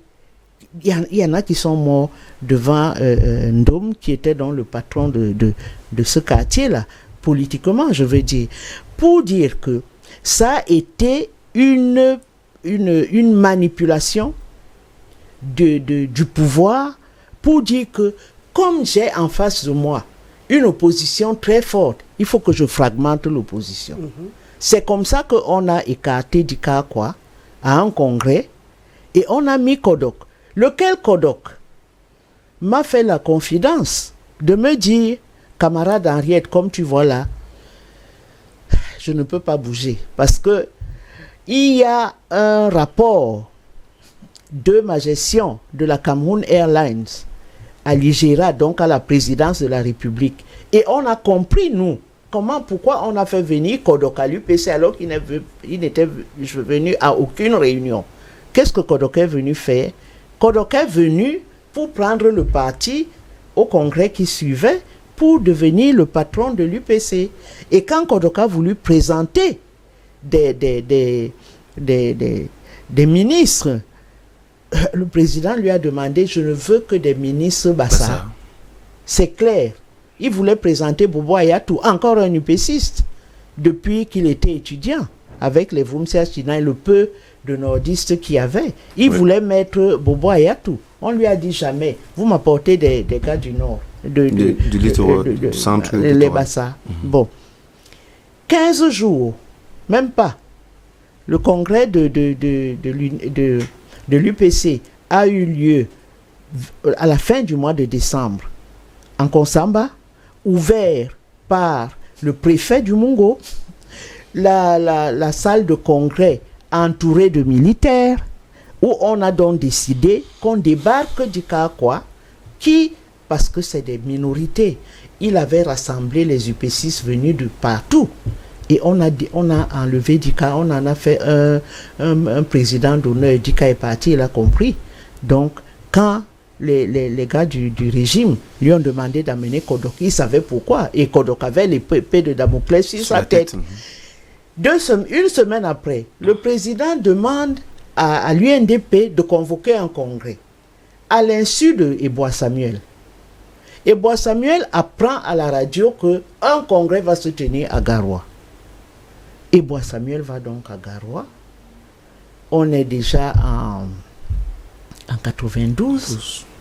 Il va à Garoua. Déjà, quand il y a eu la tripartite, l'opposition avait fait un mémorandum pour dire: nous souhaiterions que tel et tel et tel sujet figure dans le débat qui va avoir lieu à la tripartite. Et ce que vous ne savez pas, la tripartite a été convoquée parce que Mitterrand, qui demande au président camerounais: est-ce que les villes mortes sont finies? Il dit non. Il lui dit: bon, essaie quand même de faire une réunion, une conférence tripartite. Si tu ne la fais pas, tu ne viens pas à Paris, au Trocadéro, où on doit tenir une conférence de la francophonie. C'est comme ça qu'on fait ça à la hâte, vite, vite, vite. Et pendant que Eboa est chez lui, il apprend que Bello est déjà à la tripartite. Frundi lui dit que tu dors. Il dit non, je suis en Konsamba, on n'est pas censé aller à la tripartite puisqu'on a déposé un mémorandum chez le Premier ministre. Le mémorandum, on l'a pris, on a dit vous n'entrez pas, laissez à la guérite. Voilà pourquoi une partie de l'opposition n'est pas allée à la tripartite. Bon. Donc, début janvier, le président fait convoquer un congrès de l'UNDP à Garoua. Donc, notre Eboa court quand même en disant c'est quand même... bon, même si c'est Bello qui a créé le parti en exil à Kaduna, au Nigeria, mais c'est quand même moi le président. Il arrive là-bas, qu'est-ce qu'on lui dit? On dépose Eboa, on lui dit tu seras président d'honneur. Eboa est parti fâché. Donc, Bello a repris son parti. Et quand Bello a voulu présenter des ministres du centre, dont Abanda Metogo, entre autres, le président lui dit: je veux des ministres nordistes, c'est tout. Donc, c'est une volonté politique de fragmenter l'opposition, de la mettre dans des bantoustans pour avoir la paix. Après, on va vous dire que non, vraiment, l'opposition, elle est nulle, hein, oh là là. Mais elle n'est pas nulle. Elle n'est pas nulle. Quand vous allez dans une région reculée, vous commencez à faire vos activités, le commandant de brigade arrive et il dit que si je vois encore le drapeau de tel parti, vous allez voir, je vais vous brûler vif. Vous êtes dans une région où il n'y a pas de route, où une voiture passe, vous pouvez rester à Djoum par exemple, vous avez une voiture qui passe tous les 2 jours. Bon, vous êtes prisonnier de la forêt, vous allez fuir où? Quand le commandant de gendarmerie menace, vous ne pouvez pas. Donc je veux dire que nos masses, je voulais le dire à ma fille, oui. Les Camerounais sont très formés politiquement. Nous, on a été surpris quand la démocratie est arrivée. On a vu des gens sortir de leur maison disant, voilà, je vous apporte une carte du syndicat de 1945. Voilà, je vous apporte ma carte de l'UPC de telle année. Et le débat était vif. Donc, ne pensez pas que les Camerounais sont des gens fatigués. Bon, ça, c'était pour répondre à ces interrogations-là. Effectivement, le parti au pouvoir a mis l'argent. Sans compter que la France ne nous a pas lâchés. Lorsque nous avons créé la coordination de l'opposition, rédigée par l'UPC depuis la France, on décide donc, enfin, il y avait quand même le bâtonnier, Yondo, qui était parti en France. Les camarades lui ont dit, bon, on va faire ça avec nos camarades. On décide donc d'aller déposer ça aux ambassades et à la présidence. Bon, la présidence, évidemment, on ne nous a pas reçus. On a déposé ça à la Guérite. Mais l'ambassadeur de France tout de suite a dit, ah oui, je suspends toute réunion, je veux recevoir l'opposition. Quand nous sommes arrivés, on s'est présenté, il dit, ah oui, mais vous êtes des communistes, hein, et quoi, je ne parle pas de vous. Bon, maintenant, vous voulez quoi? Bon, nous, on a créé la coordination, tout ça. Les gars nous ont dit clairement que, bon, on n'est pas tout à fait satisfait par notre ami qui ne bouge pas beaucoup. Je ne le nomme pas, vous avez compris qui. Mais tant que nous, on n'a pas trouvé quelqu'un pour le remplacer, c'est inutile de venir nous voir. Ça veut dire ce que ça veut dire. On est le 24 octobre 1990. Ça veut dire qu'on n'est même pas encore en train de faire les villes mortes. Le 24 octobre 1990, l'ambassadeur là qui travaille avec le fils du président, tu as oublié le nom, bon bref. Ivan Holmes. Omnes le terrible. Omnes le terrible. Omnes nous dit, écoutez, c'est très gentil à vous d'être venus vers nous, parce que nous, on ne savait pas très bien comment cette opposition va se mouvoir, et vous avez bien fait de venir d'abord vous adresser à nous. Voilà ce que nous, on vous dit. On ne peut pas changer les choses tant qu'on ne sait pas qui va remplacer. Bon, je ne sais pas, tu as posé une question. Je voulais rectifier d'abord ça. Oui. Je pense que vous avez déjà rectifié pas mal de choses, hein, voilà. Ça il faut le préciser également. Moi je disais, aujourd'hui on parle quand même de la politique du ventre, parce que toutes les personnes que vous citez aujourd'hui sont justement entrées dans ce régime dit tyrannique. Oui, mais on a précarisé l'opposition. En 97, quand le président décide, donc, après avoir eu son deuxième mandat, parce qu'il a été un peu traumatisé par l'élection de 92, bon, quand on arrive en 97, d'abord il modifie la constitution, il dit pour être un peu tranquille et bien dormir, on va passer au septennat, et il convoque en décembre l'ensemble de l'opposition. En leur disant, bon, ceux qui ont des députés bien sûr, en leur disant il faut qu'on s'asseye et qu'on fasse quelque chose, mais vous ne pouvez pas continuer à nous tirer dessus comme ça. Vous voulez quoi?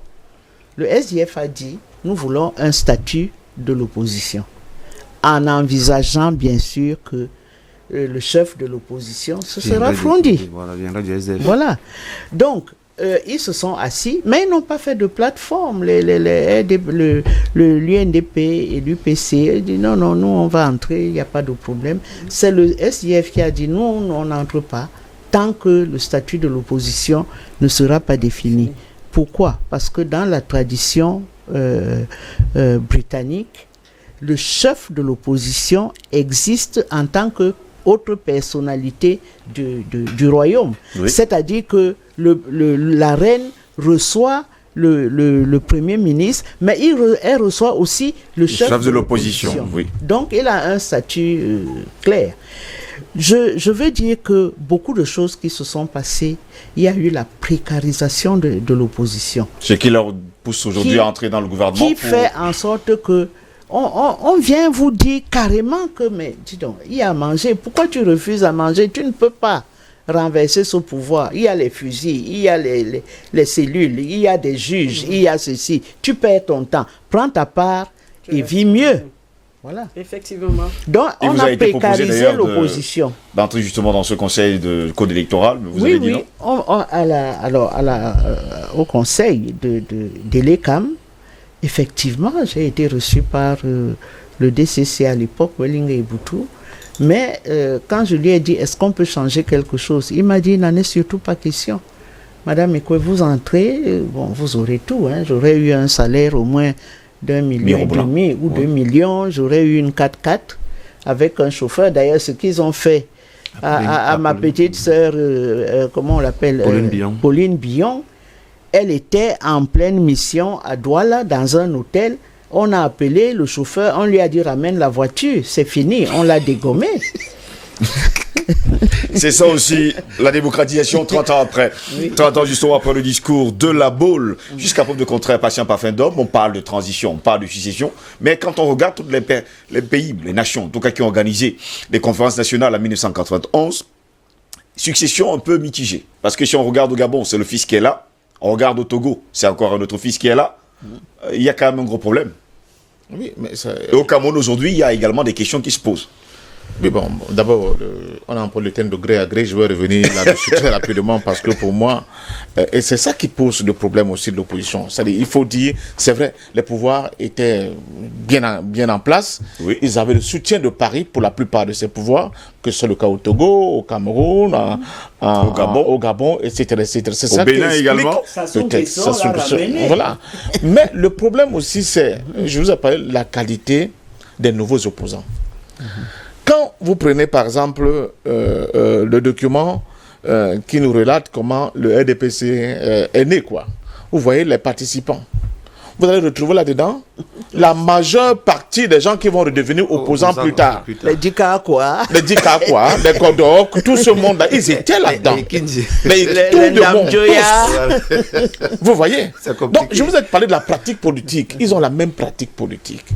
Ils ont les mêmes réflexes, les mêmes démarches. Comment faire la politique? Ils l'ont appris là-bas ailleurs. Ce n'est pas des hommes nouveaux. Actuellement, là, quand on parle des gens se fâchent, mais je vais en parler.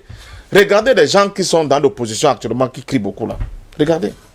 Vous allez voir, quelqu'un qui était hier dans l'opposition, il s'est retrouvé après ministre de Paul Biya, ils étaient conseillers de Paul Biya, ils étaient députés de RDPC pendant longtemps, et ils viennent nous dire que c'est eux qui vont maintenant apporter des changements. Il y a un problème. Et ils sont amis avec les amis de Biya. Il y a un gros problème. Vous comprenez? En 2008, les événements de février 2008, j'étais dans la rue, une fois de plus, bon, j'étais très surpris, mais je vous rappelle une chose. Les événements de février 2008 n'ont pas seulement été des émeutes de la faim, ils ont été précédés par une contestation du fait que les Camerounais refusaient... Contestation que vous avez participé, d'accord, que les Camerounais refusaient qu'on modifie la Constitution pour permettre au chef d'État de pouvoir se représenter. Parce qu'en réalité, de 2011 devait être son dernier mandat. Quels sont les gens qui étaient là et qui ont appuyé le chef d'État dans cette direction? Quand on le dit, les gens se fâchent. Moi, on le dit. 2008, on voit un leader de l'opposition aujourd'hui qui était dans le gouvernement. Il y a les massacres de février 2008. Grand juriste de son État, il n'a pas osé dire le mot. Il est resté là-dedans. Pire, en 2011, il allait faire la campagne du président Paul Biya qui venait de modifier cette constitution qui devait l'empêcher de remplir. Alors, quand vous avez cette... comment on dit ça? Il faut tout dire. C'est-à-dire que M. Kamto, Luc Sinjoun et Konchu Komeni étaient tous les trois les porte-parole du président dans la grande Moumifi. Alors, quand vous avez tout ça, on a parlé de Bello Bouba tout à l'heure. Oui. Mais Bello Bouba va être contenté à Maïdougouri avant de rentrer au Cameroun. Ça, c'est connu par les services de renseignement camerounais qui disent, tu n'as pas peur. Pourquoi tu as peur? Rentre, au contraire, on va t'aménager. Depuis que Bello est rentré, qu'il est dans le gouvernement, vous n'entendez encore parler? Tranquille. C'est comme ça. Vous comprenez? Donc, il faut un renouveau, il faut une refondation de l'opposition. C'est pour ça que je dis je compte beaucoup sur la jeunesse. Mais cette jeunesse-là aussi, quand j'entends voir un jeune comme le président de mon ami là qui monte, et donc on nous dit maintenant que ce n'est plus un parti d'opposition, mais un parti de proposition, je pose beaucoup de problèmes. Ça peut également une déclaration personnelle. Oui, mais cette déclaration personnelle qui n'est pas retoquée par le patron du parti, ça pose problème. Il y a pire. Dans ce même parti-là, parce que les gens, il faut qu'on dise la vérité, nous sommes en Camerounais. Le chef du parti reste dans sa chambre, il pond la liste de toute une direction du parti, sans passer par un congrès électif. Ça pose un problème. Vous voyez les mêmes méthodes, les mêmes comportements qu'au RDPC, ou bien le président a été nommé dans le comité. Ah, il a été nommé. Dénoncé en direct. Le président Biya vient au congrès de EDPC, il ouvre le congrès par un discours, il va dormir chez lui. Les autres militants se débattent pour faire des programmes, etc., etc. Le président revient pour dire le discours de clôture où il est sûr. Il est déjà élu. Voilà. Deuxièmement, il y a un problème. Nous avons un président de la République, mais qui est demeuré président de parti. Ça pose un problème. C'est pour ça qu'on parle de parti-État. Tout à l'heure, Pépin n'a pas voulu enfoncer le clou. Quand vous dites les moyens, la logistique, mais la RDP, c'est lui la logistique de l'État. Donc le combat est inégal. Il est complètement inégal. Tous les préfets sont dans la campagne. Ce régime par les urnes. Il est impossible parce que vous avez raison. C'est un parti de l'État. Ils ont tous les moyens. Ils utilisent les moyens de l'État pour se déployer. Et le trésor public pour acheter les consciences des Camerounais, des petits partis politiques qui aujourd'hui disent qu'ils sont les partis de proposition. Excusez-moi, mais arrêtez de narguer les Camerounais, vous ces politiciens-là. Arrêtez. Nous sommes de la société civile. Nous avons besoin qu'on améliore les conditions de vie des Camerounais. Que vous soyez du RDPC, de l'UPC, je ne sais quoi, PCRN. Notre problème, est-ce que la vie des Camerounais s'améliore? Est-ce que ça va changer? On organise un congrès, on organise l'Assemblée nationale, on organise les parlementaires, ainsi de suite. Nous n'avons pas besoin de tout ça. Nous avons besoin qu'on améliore les conditions de vie des Camerounais. Que Paul Biya ouvre le robinet, il arrose tous les Camerounais. Voilà. Que le robinet ne soit pas seulement autour de la séraille, mais que le robinet s'ouvre pour que tout le monde en bénéficie, parce que le Cameroun appartient à tous les Camerounais. Il est inadmissible qu'on mette en place un moyen pour rendre les Camerounais pauvres. Parce que quand tu es pauvre, on te tire de gauche à droite, on peut facilement te corrompre. Donc ça a été une politique bien pensée, que nous devons vivre dans la pauvreté pour qu'on ne puisse pas lever la tête. Je dis non. Moi, je m'appelle Queen Marie Douala, je suis debout. Et je dis que tous les Camerounais doivent se réveiller contre ce parti de l'État. Parce que ce n'est pas un parti de l'opposition, c'est un parti de l'État. Ils utilisent nos moyens et nous mourrons affamés. Nous n'avons pas de route, nous n'avons pas nous n'avons rien. Il faut que ces politiciens qui sortent, je ne sais d'où, et quand ils ont faim, ils commencent à dire que je suis parti de proposition parce qu'on lui a déjà donné des centaines de milliards. L'autre dit que je suis Maurice Kamto. Maurice Kamto a fait quoi depuis 2008 qu'il est arrivé, qui travaillait avec le gouvernement. Les gens sont morts en 2008. Qu'est-ce qu'il a fait? Rien. Il n'a rien fait. Alors qu'on ne nous trompe pas, nous avons besoin d'un renouvellement de la classe politique camerounaise. Nous avons besoin d'autres leaders et que seule la population va choisir. Pas que on va nous imposer un leader comme on est en train de chercher à le faire aujourd'hui. Non au gré à gré. Je ne suis pas d'un parti politique. Je suis de la société civile. Et j'observe la scène politique depuis un certain temps. On fragilise les politiciens. On les divise de telle enseigne que on n'arrive pas à comprendre qui est même vraiment de l'opposition, qui est vraiment un leader. Vraiment que le parti au pouvoir ouvre le jeu politique afin que chaque Camerounais puisse trouver son compte. Merci. Qu'on arrête de nous embrouiller. Alors, moi, je voudrais interpeller certains jeunes aujourd'hui qui pensent que si tu ne chantes pas les louanges du RDPC, tu ne peux pas obtenir un poste au pouvoir. La fonction publique appartient à tous les Camerounais, que tu sois de l'opposition, que tu sois du régime. Il faut qu'on arrête cette histoire que c'est quand tu chantes les louanges du régime que tu aies un poste dans le gouvernement. Ça, c'est un gouvernement du Cameroun. Parce que dans le droit, on dit que pour qu'un État devienne un État, il faut qu'il y ait un gouvernement, il faut qu'il y ait une population, il faut qu'il y ait un territoire. Alors, mais pourquoi c'est seulement un territoire, un seul tribu qui accède au pouvoir? Moi, je vois le jeune, par exemple, le professeur Essomba, qui a été mon enseignant de droit administratif à l'université de Douala, qui est brillant de son état. Qui n'a rien. On prend un jeune parce qu'il chante les louanges, on le nomme quelque part. Il faut qu'on arrête ça. Qu'on nomme les gens parce que quelqu'un mérite, qu'on ne nomme pas les gens parce qu'il est de telle tribu, parce qu'on veut fragiliser tel membre de l'opposition, il faut qu'on choisisse quelqu'un de sa tribu. Non, il n'en est pas question. Nous sommes dans un état de droit où les règles sont bien structurées, que chaque Camerounais a droit à un domicile, chaque Camerounais a droit à aller et revenir. Et les droits de l'homme sont inhérents. Il faut qu'on arrête d'être répressif. Et que la France enlève son doigt dans les affaires du Cameroun. Qu'il enlève son doigt dans les affaires du Cameroun, qu'il nous laisse gérer notre pays. Et avec les acteurs politiques qui se trouvent, qui sont maintenant, ils peuvent bien gérer notre pays. Parce que je sais que c'est la France qui nous empêche, c'est-à-dire de vivre la plénitude de nos sous-sols. Il nous empêche de vivre, d'avoir à manger régulièrement. Regardez le travail est précaire. Combien de Camerounais travaillent? Combien de jeunes travaillent? Il y a plein de diplômés. Ils ne travaillent pas. Pourquoi? Parce qu'ils ne sont pas du parti de l'État. Si tu n'es pas du parti de l'État, tu ne peux pas avoir une place dans la République. Pourquoi? Pourquoi est-ce que tu dois chanter les louanges? On a dit qu'il y a la démocratie et qu'il y a le multipartisme. Tout le monde, qu'on nous dise alors qu'il n'y a plus le multipartisme, il faut avoir un parti unique. Tout le monde va dire pour bien, ayop. Comme ça là, tout va s'arranger. On n'aura plus de problème de route. On n'aura plus de problème de corona va finir, tout ça. Mais écoutez, arrêtez de nous tromper. Ouvrez le jeu politique, c'est ça le problème. Merci madame, je vais continuer avec Pascal Mavedon pour qu'il termine d'ailleurs son propos. Non, c'est pour dire à madame que vous ne pouvez pas demander à Biya d'ouvrir le jeu politique, il l'ouvrira jamais. C'est aux acteurs politiques, aux entrepreneurs politiques, appelez comme vous voulez que nous sommes, qui devront constituer, n'est-ce pas, ces organisations, ces appareils qui vont obliger le pouvoir à bouger, n'est-ce pas madame? Si on compte sur le régime, depuis 38 ans, de toute façon il est là.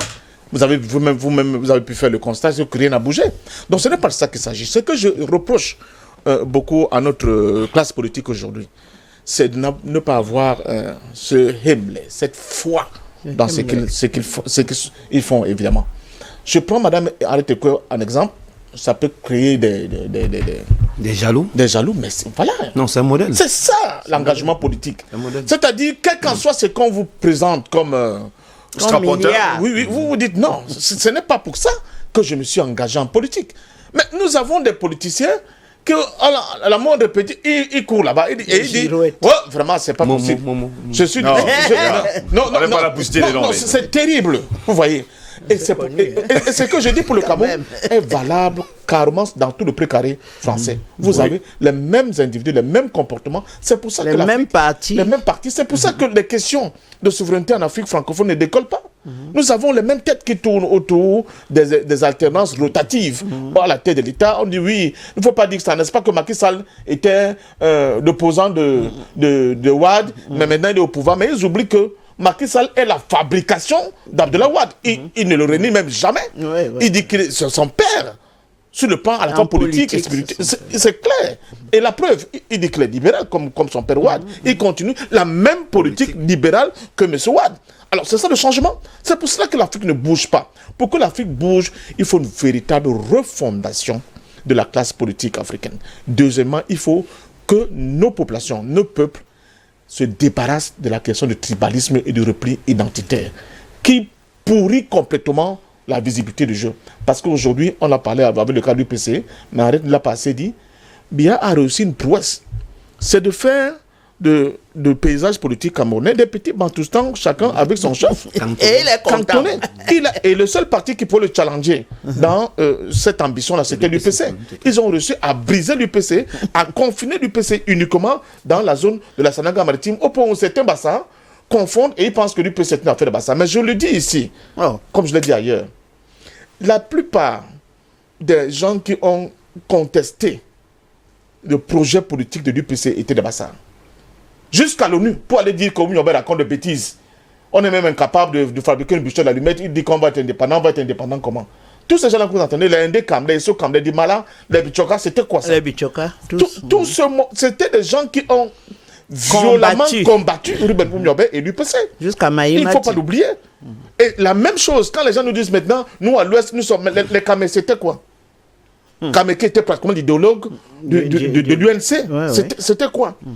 C'était par exemple de cette ethnie-là. Donc, le projet politique de l'Union des populations du Cameroun, la France a réussi la prouesse avec les questions de la légalité, à la confier aux gens qui étaient en réalité leur agent. Au point où, si vous ne faites pas attention, on tourne comme un petit poisson rouge d'argent bocal sans solution, parce que nous sommes coincés par les questions de légalité. Et cette affaire de légalité, c'est le pouvoir qui donne la légalité. Ne l'oubliez pas. Regardez le problème du CPP. Un matin, le ministre dit que bon, Madame Kawala, vous n'êtes plus responsable de CPP, on donne à quelqu'un d'autre. Un autre matin, vous dites que non, le tribunal administratif de Yaoundé premier a dit que non, c'est quand même à Kawala qu'on doit redonner l'affaire là. Vous ne comprenez rien par rapport à tout ce qui se passe. Donc, c'est aux populations, mais surtout aux entrepreneurs politiques de revenir à la base. La base, c'est quoi? Au Béaba. Former, organiser les populations, former des populations. Arrêter avec le tribalisme primaire qui est en train de prendre vraiment... Même depuis les nouveaux dirigeants c'est incroyable ce que nous voyons aujourd'hui. De l'opposition. Dites aux gens que ce qui est important, comme Madame le disait, c'est le Cameroun que nous devons mettre en avant. Le Cameroun que nous devons mettre en avant. Nous devons tout faire pour que, si nous avons des entrepreneurs, des hommes d'affaires qui font qui donnent de la lumière au Cameroun, les encourager indépendamment de quelle année. Les politiciens, les intellectuels, les sportifs. Il faut qu'on a... Quand le Cameroun gagne, quand Ganou tape un blanc là-bas, c'est le Cameroun qui gagne. Oui. Mais quelle est cette histoire où maintenant les gens se disent attention, mais il n'est pas Bassa, mais même entre les Bassa, on commence à dire non, il faut des Nyonkele. Non, il n'est pas Ndoksou. Finalement, la céciparité crée que. Qui est gagnant dans l'affaire là? C'est le pouvoir qui regarde tout ça comme ça et dit bon, ok, justement, je voulais dire. Je voulais juste dire quelque chose. La première marche qu'on a organisée avant les villes mortes à Douala, c'était pour le procès Ndiawemonga. Et c'est Ndom, le plus jeune, qui est allé mobiliser la jeunesse pour aller au tribunal à Yaoundé, à Bonanjo. Il n'y avait pas, est-ce que c'est un Bamileke, est-ce qu'on s'est levé comme un seul homme parce qu'il était question de la défense de la liberté de la presse. Donc les gens qui commencent maintenant, c'est les nouveaux entrepreneurs politiques qui font ça. Et vous les appelez les entrepreneurs politiques? Oui, je vais dire à mon fils que j'ai été invité au 8 mars par des femmes du PCRN. Et donc elles étaient très gentilles avec moi. Oui, maman, tu es venue. Et puis, quand on cause, il y avait la jeune dame qui est adjointe au grand-maire de Douala. Et puis, elle commence à me montrer les images, toutes les images avec des pancartes des villages d'Union Ekele. Je lui ai dit, c'est quoi ça? Elle me dit, oui, tata, voilà les filles, mais les autres de tel village ont oublié leurs pancartes. Je dis, c'est quoi? Vous êtes un parti d'Union Ekele? Et c'est votre président qui vous dit de faire des choses comme ça. Un 8 mars, toutes les femmes sont là. Mais elle dit oui, parce que chacun voulait que son village aussi soit sur une pancarte. Bon, alors attendez. Si vous vous appelez PCRN, vous êtes le parti d'Union Ekele ou vous êtes le parti du Cameroun. Voilà. Donc ne vous inquiétez pas. Les Camerounais. On doit aller au fédéralisme pour couper tout ça. Oui. Pas communautaire. Et pour ce qui vous concerne, n'attaquez pas les maires. Quand il y a eu à Douala, en 96, quand les maires ont tout pris, qu'est-ce que le régime a fait? Il a mis derrière chaque maire un secrétaire général. Au point où, quand tu vas discuter de ce que tu as, l'argent dont tu as besoin pour mettre en œuvre ton programme, c'est le secrétaire général qui dit, tu parles de ça, tu as l'argent. C'est lui qui décide. Et Il n'est pas élu. Et le receveur municipal. Voilà. Moi, j'ai 43 ans et mon village n'a pas de route. Mon village, Mais je connais ton mon village village. n'a pas de route. Je marche, c'est-à-dire les pieds dans l'eau. Oui, Il oui. est inadmissible Oui. que le super maire soit un gars. L'adjoint au super maire soit un gars de Bonendale et que je continue à marcher Ça ne fait que 3 mois qui sont là. On va leur donner quand même le bénéfice du doute. Il n'a pas le pouvoir. Il faut vous battre pour qu'il puisse avoir le pouvoir. Messieurs, plus que 7 minutes pour sortir de cette édition de l'IBS ce matin. Très bien. Ça va très vite. Vous devez le savoir. Eric Bepamikaï, qu'est-ce qu'on fait maintenant en 2 minutes? Non, avant de répondre à la question. Il va répondre. Non, il faut que je réponde à 2 attaques. Première attaque, sur le fait qu'on ait dit, l'un de nos députés a dit sur un plateau, concurrent, dans une chaîne concurrente à la vôtre, que nous sommes partis de proposition. Non, il faut dire que moi j'ai eu la chance d'être dans le directoire de réflexion du projet Société Cabral en 2018. Et dans cet environnement auquel il arrivait, il était très jeune. À la limite, on avait comme l'impression qu'il était immature. Tout ce qu'il avait comme atout, c'était son caractère sophiste, sa capacité à parler et à se faire comprendre par le public. Il fallait donc maintenant qu'on trouve les artifices pour qu'on se fasse accepter par cette famille-là, qui était bel et évidemment une famille de l'opposition. On a donc élaboré une série de réformes que nous comptons sur les 5 ans implémentées. Et on a donc appelé ça une série de propositions. La députée ici n'était pas dans ce directoire-là. Donc, elle a été briefée dans le cadre d'une formation, pas comme celle des cadres de l'UPC. Oui, je la connais, je l'ai aidée aussi. Dans cette idée-là. Mais elle n'a pas été capable d'expliquer ça, parce qu'en réalité, dire que nous sommes partis, il faut que tu aies des capacités d'un très bon sophiste pour fixer l'auditoire et être capable d'expliquer pourquoi on parle de proposition au lieu de parler de l'opposition. Parce que même quand on parle de l'union sacrée autour de l'opposition ne peut pas être unie. Parce que chaque opposition a son idéologie, a ses moyens. Il faut donc essayer de coordonner tout cet ensemble-là. Oui. Réunir la ressource humaine, réunir l'idéologie et réunir toute la ne pensez pas qu'il n'y a pas de ressources humaines dans l'opposition. Non, je suis en train d'aller pour y arriver. Oui. Donc, c'était un peu ça, l'expression proposition qui est sortie de la bouche de madame la députée Ngo ici, qui est une brillante, elle se bat comme elle peut pour animer l'Assemblée nationale, malgré la majorité obèse du DPC qui caracole peut-être à 154 députés. Ne demandez pas grand-chose aux députés de PCRN. Maintenant, d'un autre côté, ils étaient au courant, ils savaient que c'est ce qu'ils allaient retrouver là-bas. Les nominations qui ont lieu. Ne prenez pas ça comme il était question. Une excuse. Voilà, dame, elle insiste. Ne prenez pas ça comme une excuse. Parce qu'ils savaient qu'ils allaient rencontrer. Oui, c'est normal. Cette adversité-là, oui, c'est normal. C'est le déploiement étatique. Qui se défendent donc, qui ne soutiennent pas les lois des bourriques, mais qui soutiennent les vraies lois. Pour ce qui concerne les nominations, il était question qu'après, parce que quand il y a eu le congrès de Guidigis en 2019, en mai 2019, Monsieur Libi a été porté, non, je vais y revenir. Monsieur Libi a été porté à la tête de ce parti. Oui. Et il a déposé un dossier au ministère, au MINAT, pour qu'il y ait changement de direction. 6 mois après, le MINAT l'a reçu pour dire, effectivement, il acceptait que c'est également ça, c'est des avatars de ce système, que désormais c'est lui le nouveau président du PCRN. Maintenant, il fallait donc compléter le bureau. Et malheureusement, on était frappé par une guerre biologique, parce que moi, je n'appelle pas une pandémie ni une épidémie, c'est une guerre biologique, le coronavirus. Et on ouvrait forcément les échéances. Il ne pouvait pas convoquer un grand congrès qui pouvait réunir à peu près 10 000 personnes. Parce qu'aujourd'hui, les militants du PCRN se comptent en milliers de sympathisants. Donc, au lieu donc de laisser traîner cet état des choses, il a donc procédé aux nominations avec son directoire et son conseil. Moi qui parle là, j'ai été nommé comme chargé de mission aux côtés du président du parti et comme membre du comité directeur. Peut-être que ce ne sont pas le poste que moi je voulais, mais ça reste dans la discrétion de ce comité qui a travaillé. J'aurais voulu être nommé à un poste plus élevé, mais je m'en tiens à ce qui m'a donné comme mission. Donc, c'est ce qui explique cette nomination-là. Ça s'est fait peut-être dans la chambre, parce que c'est lui qui signe, mais c'était dans le cadre d'une concertation. Messieurs, maintenant, terminons en quelques secondes. Qu'est-ce qu'on fait? Moi, quelques secondes. Oui, moi je suis particulièrement content. Parce que depuis 2012, au-delà du fait que le jeu démocratique n'est pas ouvert au Cameroun, il y a l'arrivée d'un certain nombre d'acteurs. Moi, avant 2018, j'étais impensable de faire un plateau, par exemple, avec Henriette, impensable de faire un plateau avec Passandom. J'en cite des milliers, les Ekindi, les Sambaka, qui sont des grosses pointures de la politique camerounaise. Donc, nous, aujourd'hui, on arrive, on essaye de se frayer un chemin à leur côté, ce n'est pas dit rien. Ça veut dire que quoi? nous bénéficions un peu de cette lutte que ses prédécesseurs ont engagée depuis les années 90. Et nous espérons que... Et Cabral le reconnaît. Voilà. Et nous espérons, moi également. Donc, il ne faut pas que ça vienne de mon chef parce que je ne suis pas là pour le déifier. Nous espérons que d'ici les années qui vont arriver, le jeu démocratique sera effectivement ouvert. Et que le code électoral sera un code électoral consensuel, mais davantage collégial. Parce qu'il faut qu'il reflète notre environnement politique. Oui. Et que ça cesse d'être une copie-collée du code électoral peut-être français qui, lui, peut être implémenté parce qu'ils ont énormément de Camto. Voilà, ils ont énormément de moyens. Nous pas de Camto. Bon, je vais terminer avec Madame Marie Douala.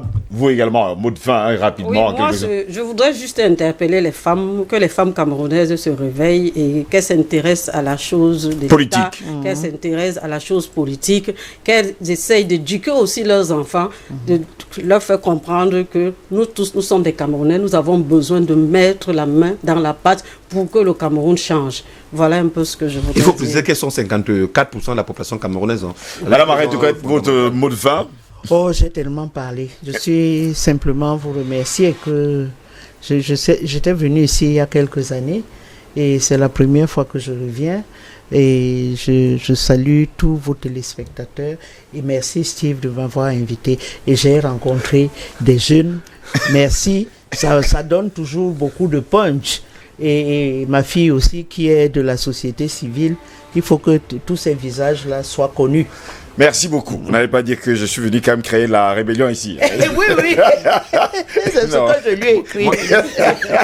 Ici, moi, je suis analyste politique. Non, je sais que vous êtes analyste politique. On l'a dit. Passion pas fait de vous de bout de fin.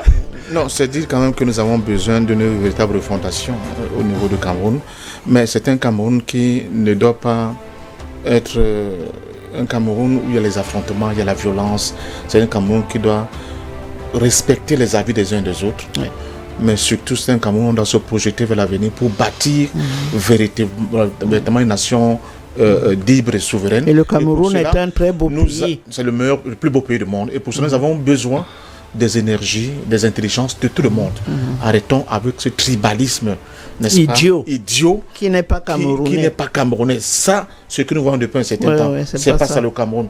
Même pendant les moments les plus difficiles, pendant les moments de terribles fauchivés, les Camerounais de tous les horizons savaient se mettre ensemble pour faire des choses en commun. Et c'est ce que moi j'ai trouvé quand je suis arrivé à l'UPC. C'était du nord au sud, de l'est à l'ouest, dans la clandestinité, mais tout le monde qui était ensemble pour un même idéal, la démocratie. Même objectif. Merci beaucoup, Passion Parfait d'avoir été là ce vendredi. Plaisir de vous retrouver prochainement. Bon week-end à vous. Merci. Madame Arrêté-Koué, merci également d'avoir été là ce matin. Merci, bon week-end également à vous. Merci également à Madame Queen Douala Marie, qui est secrétaire générale de Anoul Cameroun, société civile. C'est une énergie. Voilà. Merci d'avoir été également là ce vendredi. Et sans oublier bien sûr l'analyse politique et homme politique également. Eric Pépé. Merci également d'avoir été là ce matin. Madame, messieurs, c'est ici que s'achève cette autre édition de DBS ce matin. N'oubliez surtout pas, l'homme qui considère sa vie comme dénué de sens n'est pas tout simplement malheureux, il n'est pas tout bonnement fait pour la vie. Au plaisir de vous retrouver lundi prochain. Restez sur DBS, l'information est en continu sur notre chaîne. Au revoir et surtout bon week-end.